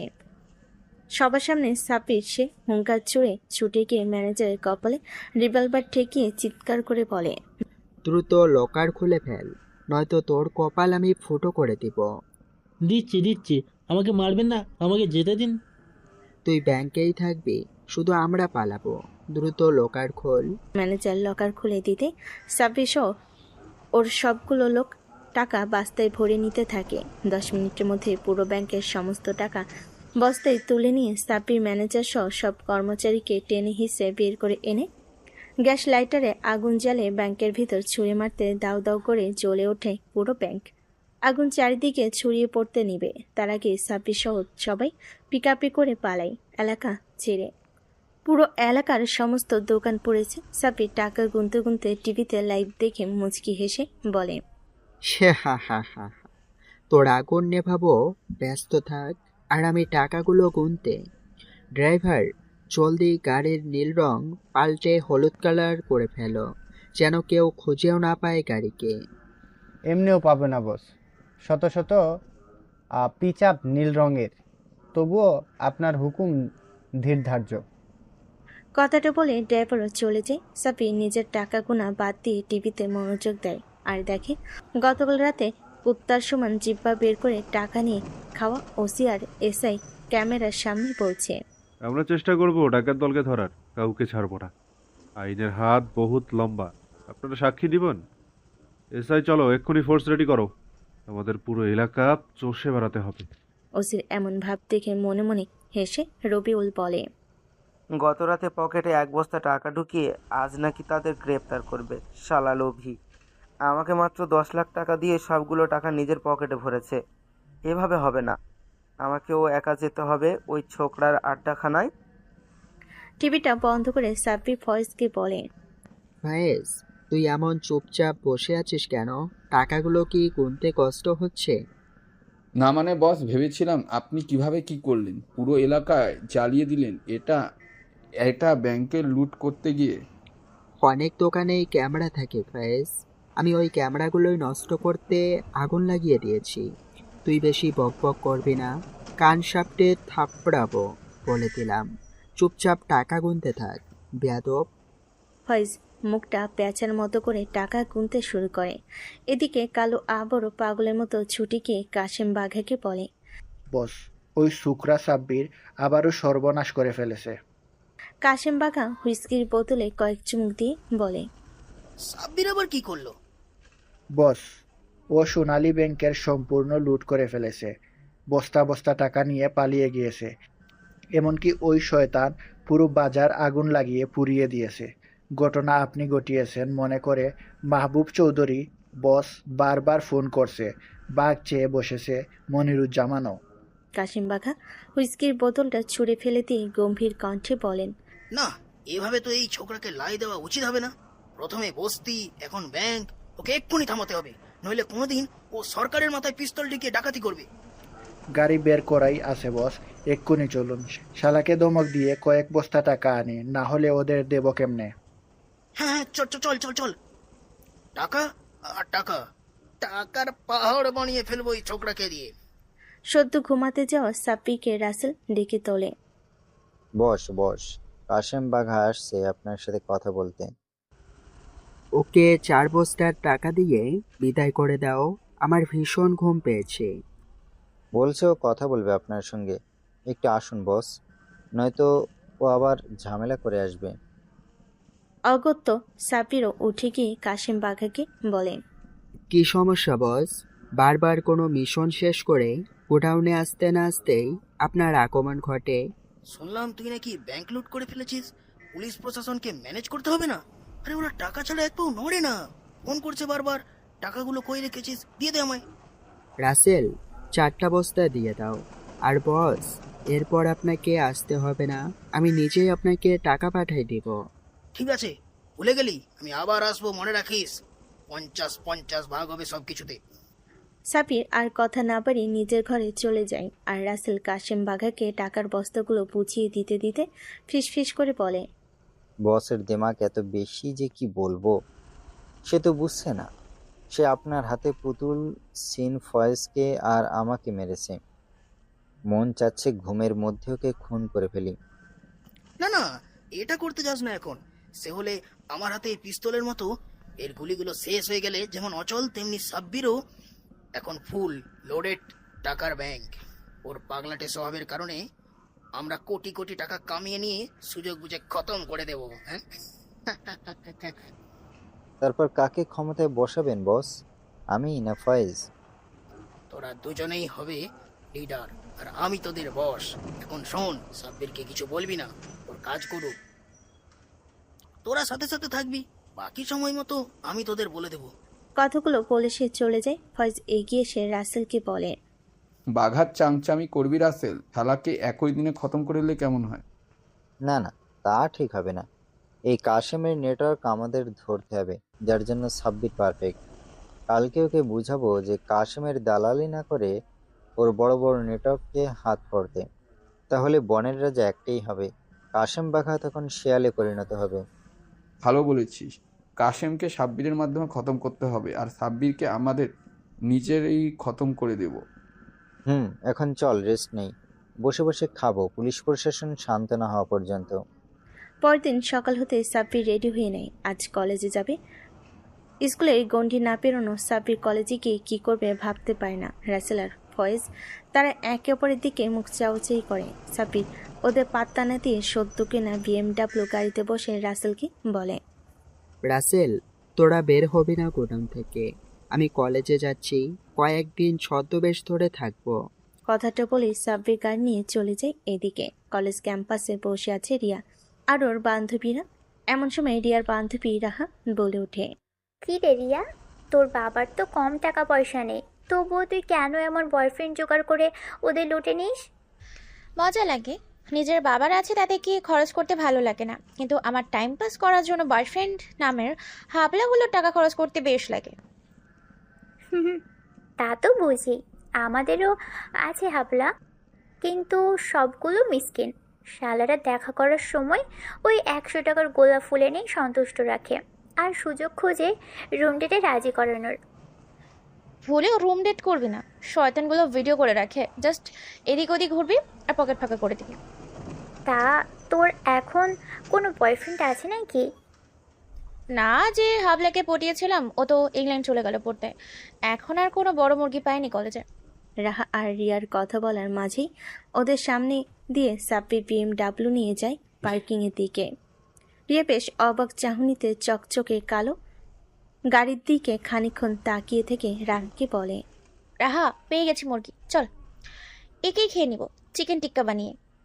আরে দাঁড়া, আগে দেখি কে বের হয়। যার তার গলায় ঝুলবি নাকি? বেশি বড় লোক আর হ্যান্ডসাম হলে সরাসরি বিয়ে করে নিবি, আর পুরো জীবন এনজয় করবি। ঠিক বলেছিস। কথাটা বলে ওরা সাব্বিরের গাড়ির দিকে তাকিয়ে থাকে। এদিকে সাব্বির গাড়ি পার্কিং করে দরজা খুলে বের হতেই পুরো ক্যাম্পাস সাব্বিরকে দেখতে থাকে। রাহা তো হাঁ করে তাকিয়ে আনমনি বলে ওঠে, উফ, কি হট আর কিউট ছেলে রে, ইচ্ছে করছে জানুটার দুগালে ইচ্ছে মতো চুমু দিয়ে আসে। রিয়াও রাহার কথা শুনে আরও ভালোভাবে লক্ষ্য করে। আসলে সাব্বির দেখতে অসম্ভব সুন্দর। লম্বা প্রায় 6 ফুট, গায়ের রং শ্যামলা হলেও তাতে এক অন্যরকম মায়া আছে। চোখ দুটো ভীষণ কালো, যেন ভেতরে লুকানো আছে এক সমুদ্র সমান আবেগ, তীক্ষ্ণ চাহনি আর শক্ত চওয়ালের সাথে ঠোঁটে একরাশ অব্যক্ত বেদনা। কালো চুলগুলো বাতাসে হালকা এলোমেলো। রিয়ার ইচ্ছে করে এগিয়ে গিয়ে চুলগুলো ঠিক করে দিয়ে বলে, এই যে মিস্টার হ্যান্ডসাম, এত ভাবের কি? আমার দিকে তাকিয়ে দেখো, তোমার চেয়েও সুন্দরী আমি। কথাগুলো মনে মনে ভাবতে লজ্জে শিউরে ওঠে রিয়া। রাহা রিয়ার চাহনি লক্ষ্য করে মৃদু হেসে বলে, কি রে বান্ধবী, ক্রাশ খেয়ে গেলি বুঝি? প্রেম করবি? বলতে পারিস, এক দেখাতে কলিজার গভীরে জায়গা করে নিল। এর আগে কত ছেলে এলো গেল, এমন অনুভূতি হয়নি। চল না, একটু পরীক্ষা করে আসছি। চল। রিয়া সাব্বির দিকে এগিয়ে যেতে থাকে। সাব্বির গাড়ি থেকে নেমে রিয়ার পাশ কাটিয়ে চলে যেতে নেবে। অমনি রিয়া ইচ্ছে করে ল্যাং মারে সাব্বিরকে। আশঙ্কিক কোনো কিছুর সাথে ধাক্কা খেয়ে নিজেকে সামলে নিল। ল্যাং মারা রিয়ার উপর সাব্বির ঢলে পড়ে। সঙ্গে সঙ্গে একটা চিৎকার ভেসে ওঠে, বাছা, মরে গেলাম রে। সাব্বির মিটিমিটি হেসে রিয়ার উপর থেকে উঠে একটা হাত এগিয়ে দেয়। রিয়াও চটপট হাত ধরে উঠতেই সাব্বিরকে কড়া কণ্ঠে বলে, এই লুচু বেটা, তুই ইচ্ছে করে আমার শরীরের উপরে পড়লি কেন? হ্যাঁ, তোর কি চোখ নাই? নিজেও তো ইচ্ছে করে আমাকে ল্যাং মেরে ফেলে দিতে চেয়েছিলেন, তারই প্রতিশোধ নিলাম। তোকে ইচ্ছা করছে না খুন করে দিই? জানিস আমার বাবাকে? আজই আপনাকে প্রথম দেখলাম। আপনার বাবাকে জানবো কি করে? তার চেয়ে বরং আপনি বলে দিন আপনার বাবাকে। মাহবুব চৌধুরী, যার নাম শুনলে পুরো এলাকা কেঁপে ওঠে। কই, আমি তো কেঁপে উঠলাম না। বাই দ্য ওয়ে, আমি আসি, কমন ক্লাসে যেতে হবে। আপনি বরং আপনার বাবাকে একদিন আমার সামনে আনবেন, আমার পরিচয় দিব, দেখবেন আপনার বাপজান হাগু করে দিবে। কিরে, তোর এত বড় সাহস, তোকে আজ আমি মেরে ফেলবো। কথাটা বলে রিয়া সাব্বিরের গলা টিপে ধরতে নিবে, অমনি সাব্বির রিয়াকে শক্ত করে জড়িয়ে ধরে টুপ করে 4 ঠোঁট এক করে দেয়। রিয়া নিজের ঠোঁট ছাড়িয়ে নিতে গেলে সাব্বির রিয়ার ঠোঁটে কামড় দিয়ে ধরে, রেখে পাকা 5 মিনিট কিস করে ছেড়ে দিয়ে হাসতে হাসতে চলে যায়। আর রাহা রাগে ফুঁসতে ফুঁসতে বলে, কুত্তার বাচ্চা, ভেবেছিলাম তোকে আমি আমার ছাগল বয়ফ্রেন্ড বানিয়ে রাখবো, কিন্তু তুই যা করলি, তোকে আমি খুন না করে থামবো না। তোর লাশ আমি দেখবই। এই কি বলিস এগুলো? ছেলে যে কিউট, আমাকে কিস করলে আমি তো সব বিলিয়ে দিতাম। তুই বস্তির মেয়ে, তোর দ্বারাই সম্ভব, কিন্তু আমি মাহবুব চৌধুরীর একমাত্র কন্যা। আমার বাবার নামে পুরো এলাকা কেঁপে ওঠে, আর এই কুত্তার এত সাহস আমাকে কিস করে। তুই চলে যা রাহা, আমি এই কুকুরকে খুন না করে থামবো না। রিয়া, শুধু শুধু ঝামেলা বাড়াচ্ছিস কেন বলতো? চল তো আমরা পার্টিতে যাই। ছেলেটার কথা ভুলে যা, একটা কিসই তো করেছে, ওর জীবনটা কেড়ে নিস না প্লিজ। তুই চুপ কর, আমি গেলাম। কথাটা বলে রিয়া চলে যায়, আর রাহা দ্রুত পায়ে হেঁটে গিয়ে সাব্বিরের পথ আটকায়। সাব্বির আর চোখে রাহাকে দেখে বলে, এই মেয়ে, তুমি কিছু বলবে? রাহা আতঙ্কিত কণ্ঠে বলে, তোমায় আমি চিনি না ভাই, তবে তোমার এক দেখায় ক্রাশ খেয়ে গিয়েছি, তাই আমি তোমার জীবন বাঁচাতে এগিয়ে এসেছি। শোনো, তুমি কলেজ থেকে পালাও, রিয়া ওর বাবাকে ডাকতে গিয়েছে, ওর বাবা এলে তোমায় খুন করে ফেলবে। আজব তো, আমি করলামই বা কি? আর ওই মেয়েটাও বা কে? তোমরা কি পাগল? সে তুমি যাই বলো, বাঁচতে হলে পালাও। রিয়ার বাবা এলাকার সবচেয়ে কুখ্যাত মাদকের সাথে অস্ত্রের কারবারি, ওনার বহুত গুন্ডা। তুমি একা একা, আমি চাই না তোমার জীবন চলে যাক, পালাও প্লিজ। সাব্বির গম্ভীর কণ্ঠে বলে, 1 মিনিট, তুমি কি যেন নাম বললে ওই মেয়ের বাবার? মাহবুব চৌধুরী। সাব্বিরের মনে পড়ে কাশিম বাঘার বস মাহবুব চৌধুরী। ওর আর বুঝতে বাকি থাকে না রিয়া তারই মেয়ে। দ্রুত ছুটে গিয়ে গাড়ি থেকে বেরিয়ে আসে সেখান থেকে। ততক্ষণে মাহবুব চৌধুরী মেয়েকে নিয়ে ছুটে এসেছেন কলেজে, সঙ্গে 10 গাড়ি লোকজন, সবার হাতেই রামদা। রাহা চুপচাপ পালিয়ে যায় সেখান থেকে। মাহবুব চৌধুরীর পুরো কলেজ মেয়েকে নিয়ে চক্ক দিয়েও ছেলেটাকে না পেয়ে সিসি ক্যামেরার ফুটেজ থেকে সাব্বিরের ছবি নিয়ে চলে যায়। আর কাশিম বাকার আড্ডাখানে গিয়ে সাব্বিরের ছবিটা ওর সামনে ছুঁড়ে মেরে হুঙ্কার দিয়ে বলে, কাসেম, এই মুহূর্তে তুই এই জানোয়ারগুলোকে তুলে নিয়ে গিয়ে পাহাড় থেকে ছুঁড়ে ফেলে দেবে আমার কলিজায় হাত দিয়ে। কাশিম বাঘা হুইস্কির বোতল নামিয়ে রেখে ছবিটার দিকে তাকিয়ে চমকে ওঠে, কেননা ছবিটা সাব্বিরের। কাশিম বাঘা বেশ আমতা আমতা করে বলে, বস, এই ছেলে তো আমাদের নতুন লিডার, সাব্বির নাম। ও কি করেছে বস? ও আচ্ছা, তাহলে কুলাঙ্গারটা হাতের কাছে আছো। এই মুহূর্তে ওকে তুলে নিয়ে চলে যা চট্টগ্রামে, সেখানে সবচেয়ে উঁচু পাহাড় থেকে ফেলে দিয়ে হত্যা করে ফেলবে। কিন্তু চুপ, আমার মেয়ের শরীর হাত দিয়েছিস, ওই পশু ওর বেঁচে থাকার অধিকার নেই। খুন করে ফেল, আমি তোকে 100 কোটি টাকা দেব। বিদেশ থেকে শত শত কোটি টাকার বিদেশি মদ, হুইস্কির বোতল এনে দেব। ফোন করে ফেলকে।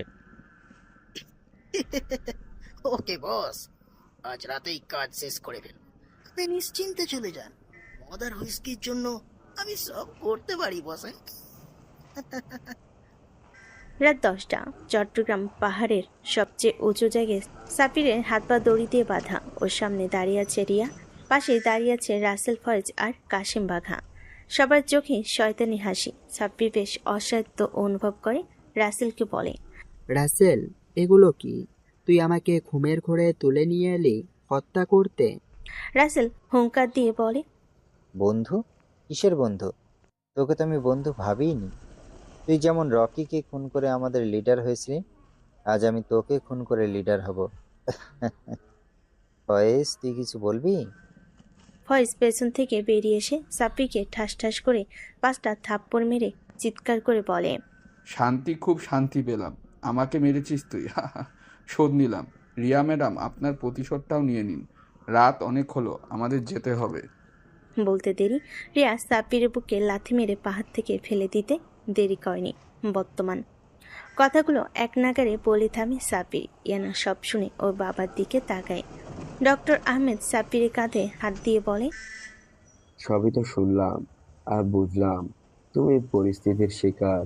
আমার মেয়েকে তুমি বহুবার করতে পারো, কোনো অসুবিধা নেই। তবে বিয়ে করে এদেশে তোমাকে আমি আর রাখবো না, সুইজারল্যান্ড চলে যাবে। সাব্বির ইয়ানার দিকে তাকিয়ে বলে, ইনায়া, আমি তোমায় বিয়ে করব, তবে আমাকে 1 মাস সময় দাও। আমার সাথে বিশ্বাসঘাতকতা করে শয়তানগুলোকে আমি নিজ হাতে খুন করতে চাই। ঠিক আছে, দিলাম সময়। চলো এখন ডাইনিং টেবিলে খাবার খাবে। ডাইনিং টেবিলে ইয়ানা নিজ হাতে সাব্বিরকে খাইয়ে দিতে থাকে। এমন সময় দরজার কলিং বেল বেজে ওঠে। কলিং বেলের শব্দে ইয়ানা আতঙ্কিত হয়ে সাব্বিরকে বলে, সাব্বির, লুকিয়ে পড়ো। আমার মন বলছে ওই শয়তানটা তোমার খোঁজ নিতে এসেছে। কাদের কথা বলছো? একটা লোক কিছুদিন পর পরই এসে বলতো, একটা লোককে আপনারা বাড়িতে এনেছেন, সে কোথায়, বেঁচে আছে কিনা। আমরা তাকে মিথ্যে বলেছি। তুমি লুকিয়ে পড়ো প্লিজ। সাব্বির ইয়ানাকে আশ্বস্ত করে বলে, শান্ত হও পাখি। আঙ্কেল, আপনি দরজা খুলে দিন। ইনায়া, তুমি ঘরে যাও। আহমেদ সাহেব দরজা খুলতেই একটা লোক ভিতরে ঢুকে আহমেদ সাহেবের পা জড়িয়ে ধরে হামা করে কাঁদতে শুরু করে। সাব্বির আল থেকে লোকটাকে দেখেই চিনে ফেলে ড্রাইভার মাজেদ। কি করছো তুমি? বাচ্চারা বলছি। আর 4 মাস হয়ে গেল, আমাকে দয়া করে আর ঘুরাবেন না। আমাকে একটাবার বলুন আমার বর জীবিত আছে কিনা, আমি শুনেই চলে যাব। আমাকে দয়া করে বলুন। সাব্বির আল থেকে বেরিয়ে এসে ড্রাইভারকে বলে ওঠে, মাজেদ, তুমি কি আমায় খুঁজছো? মাজেদ সাব্বিরের কণ্ঠ শুনে মাথা তুলে তাকায় আর সাব্বিরকে দেখে ছুটে এসে জড়িয়ে ধরে বলে, বস, আমায় ক্ষমা করবেন, আমি আপনাকে বাঁচাতে পারিনি। আমি ছুটে আসার আগেই ইনারা আপনাকে নিয়ে এসেছিল। আমি 4 মাস আপনাকে খুঁজে বেরিয়েছি পুরো পাহাড়। তোমার টাকা দেওয়া হয়নি মাজেদ, চিন্তা নেই, দিয়ে দিব আমি। আমার টাকা চাই না বস, আপনার সঙ্গ চাই শুধু। এই কুলাঙ্গারগুলোকে আপনি ধ্বংস করে দিন। আমি চাই ওরা ধ্বংস হয়ে যাক। আমিও প্রতিশোধ নিতে জীবিত আছি মাজেদ। চলো বের হই। আঙ্কেল, আমি আসছি। শয়তানগুলোকে খতম করে তবেই ফিরব। কথাটা বলে সাব্বির বেরিয়ে আসে বাড়ি থেকে। রাত 12টা ছুঁই ছুঁই। নিচের গড়ে তোলা গোডাউন 4 মাস পর দেখতে পেয়ে বেশ ভালো লাগে। সাথে হিংস্রতার সাথে মাজেদকে ইশারা করতে মাজেদ পুরো গোডাউনে পেট্রোলের বৃষ্টি ছড়িয়ে দেয়। সাব্বির সময় নষ্ট না করে গ্যাস লাইটার জ্বালিয়ে ছুঁড়ে মারে। মুহূর্তেই দাউ দাউ করে জ্বলে ওঠে পুরো গোডাউন। ঘুমন্ত অবস্থায় থাকা রাসেল আর ফয়েজ দিক বিদিক শূন্য গোডাউনের পেছন দিয়ে বের হতে সাব্বির ওদের সামনে গিয়ে দাঁড়ায়। বহুদিন পর সাব্বিরকে দেখে রাসেল আর ফয়েজ চমকে ওঠে। আতঙ্কে থরথর করে কাঁপতে শুরু করে। সাব্বির খিলখিল করে হেসে হাতে থাকা রামদাটা উঁচিয়ে ধরে বলে, তোদের লিডারকে আমি খুন করে তোদেরই লিডার হয়েছিলাম, আর তোরা আমায় খুন করে লিডার হতে নিয়েছিলি। তবে আমি মরিনি, বেঁচে গেছি, আর ফিরে এসেছি প্রতিশোধ নিতে। বন্ধু, আমায় মারিস না, আমার ভুল হয়ে গেছে, আমায় ছেড়ে দে। কিসের বন্ধু? মনে নেই কি বলেছিলি পাহাড়ে? বাই দ্য ওয়ে, ভালো থাকিস উপরে। কথাটা বলার পরপরই সাব্বির রামদা দিয়ে কুপিয়ে কুপিয়ে টুকরো টুকরো করে ফেলে রাসেল আর ফয়েজকে। বস, এবার ওই কাশেম বাঘার পালা। কাশেমের ডান হাত কালুকে আমি ম্যানেজ করে রাখছি। সেও চায় কাশেম বাঘাকে খুন করে ফেলতে। চল এগোই। কাশেম বাঘার গোডাউনে যেতেই এগিয়ে আসে কালু। সাব্বিরকে দেখা মাত্রই সাব্বিরকে ভেতরে নিয়ে গিয়ে দাঁড় করিয়ে দেয় অতিরিক্ত মদ খেয়ে মাতাল হয়ে পড়ে থাকা কাশেম বাঘার সামনে। সাব্বির কিছু বলতে যাবে তার আগে কালো ফুটন্ত গরম পানি নিয়ে এসে সাব্বিরের হাতে দেয়। সাব্বিরও কোনো ভাবনা চিন্তা না করে ছুঁড়ে মারে কাশেম বাঘার শরীরে। ফুটন্ত গরম পানির স্পর্শ পাওয়ার সঙ্গে সঙ্গে চিৎকার করে ওঠে কাশেম। ঠিক সেই সময় সাব্বির নিজের হাতে থাকা রামদা চালিয়ে দেয় এক কোপ। মাত্র এক কোপে আলাদা হয়ে যায় কাশেম বাঘার মাথা। ফিনকি দিয়ে রক্ত পড়তে থাকে। সাব্বির ফিরে তাকায় কালুর দিকে। কালু বলে ওঠে, চলুন এবার মাহবুব চৌধুরীর বাড়িতে, আমি ওর বাড়ি চিনি। গভীর রাতে মাহবুব চৌধুরীর বাড়ির সামনে আসতে সিকিউরিটি আটকে ওদের। কালু কাশেমের লোক বলে পরিচয় দিতে ছেড়ে দেয়। বিশাল বড় ড্রয়িং রুমে কালু, সাব্বির আর মাজিদ প্রবেশ করে। আর ভেতরে মাহবুব চৌধুরী অতিরিক্ত মদ খেয়ে কোনো মতো চেয়ে আছে। সাব্বির দ্রুত পায়ে ওর দিকে এগিয়ে, হাতে গরম পানির ফ্লাক্স। মাহবুব চৌধুরী নেশে দুলতে দুলতে বলে, এই কে বে তুই? তুই চেয়েছিস না কেন আমার ক্লাসে মদ ঠেলে দে তো? সাব্বির মুচকি এসে মদের বদলে ফুটন্ত গরম পানি ফ্ল্যাক্সের মুখ খুলে ইশারা করে কালু আর মাজিদকে মাহবুব চৌধুরীর হাত পা চেপে ধরতে। ইশারা বুঝে ওরা চেপে ধরতে সাব্বির মাহবুব চৌধুরীর চুলের মুঠি চেপে ধরে পুরো ফ্ল্যাক্সের গরম পানি ঢেলে দেয় ওর মুখের মধ্যে। তারপর মুখ চেপে ধরেই টেবিলের উপর থাকা ফল কাটা চাকু হাতে নিয়ে ওর গলায় চালিয়ে দেয়। এক দৌড়ে দ্বিতীয় তলায় চলে যায়। তন্ন করে খুঁজে পেয়ে যায় রিয়ার ঘর। তবে ঘরের দরজা খুলে সাব্বির উকি দিতে দেখতে পায় রিয়া ফোনে কাউকে নিজের শরীর দেখিয়ে দিচ্ছে। সাব্বির অপেক্ষা করে না, লাইট অফ করে দিয়ে রিয়াকে কিছু বুঝে ওঠার সুযোগ না দিয়ে ওর চুলের মুঠি চেপে ধরে পরপর 10 বার ছুরি দিয়ে পেট ফুটা করে দিয়ে বেরিয়ে আসে সেখান থেকে। সেই সাথে মাহবুব চৌধুরীর বাড়ি থেকে 3 বস্তা টাকা তুলে দেয় কালু আর মাজিদকে। তারা নিতে না চেলেও জোর করে দিয়ে বিদায় করে দেয়। ভোরের আলো ফুটতে শুরু করেছে, সাথে দূরে মসজিদ থেকে ফজরের আজানের ধ্বনি ভেসে আসছে। সাব্বির গোসল করে নিয়ে বহুদিন পর মসজিদে যায়। নিজের কৃতকর্মের জন্য ক্ষমা চেয়ে ডক্টর আহমেদের বাসায় ফিরতে দেখতে পাই আহমেদ সাহেব মসজিদের ইমামকে নিয়ে এসেছে। সেই সাথে ইয়ানাও বধূ সেজে বসে আছে। সাব্বিরের বুঝতে বাকি থাকে না আজই ওদের বিয়ে। বাবা সাব্বির, তোমার আর ইনায়ের বিয়েটা দিয়ে 4 হাত এক করে দিতে চাই, তুমি রাজি? জি, আমি রাজি। আলহামদুলিল্লাহ ইমাম সাহেব, বিবাহ পড়িয়ে দিন। ইমাম সাহেব বিবাহ পড়িয়ে দিয়ে মোনাজাত করে বেরিয়ে যান। ডক্টর আহমেদ ও সাব্বিরের ঘরে যেতে বলে বেরিয়ে যান ইমাম সাহেবকে এগিয়ে দিয়ে আসতে। সাব্বির দরজাটা লাগিয়ে দিয়ে 1 পা 2 পা করে ইয়ানের সামনে দাঁড়িয়ে কাপা কাপা হাতে ওর ঘোমটাটা তুলে আলতো করে কপালে ঠোঁট ছুঁয়ে বলে, মাশাআল্লাহ, আমার বিবি এতটা সুন্দর হবে আমি কখনো কল্পনাই করিনি। ইয়ানাও সাব্বিরের কপালে চুমু দিয়ে বলে, আল্লাহর পরিকল্পনা অতুলনীয়। তিনি সব সময় আমাদের জন্য উত্তম জীবন সঙ্গী ঠিক করে রাখেন। এখন চলো না রুমে যাই। হ্যাঁ চলো, অনেক অনেক আদর করা বাকি আছে। ইয়ানা লজ্জে লাল হয়ে বলে, লুচ্চু বর, আমাকে কোলে করে নিয়ে চলো বাসর ঘরে, নয়তো আমি যাবই না। না না, আমার বিবিকে আমি কোলে করেই নিয়ে যাব, নয়তো বাসর ঘরে বিড়াল মারবে কি করে। কথাটা বলেই সাব্বির ইয়ানাকে কোলে তুলে নেয়। আর ইয়ানা লজ্জায় মুখ লুকায় সাব্বিরের বুকের মাঝে। সিঁড়ি পেয়ে বাসর ঘরের দিকে 1 পা 2 পা করে এগিয়ে যেতে যেতে সাব্বির বলে ওঠে, ইনায়া, বলো। ভালোবাসি তোমায় প্রিয়তমা, ভীষণ ভীষণ ভালোবাসি। আমিও তোমায় বড্ড ভালোবাসি প্রিয়।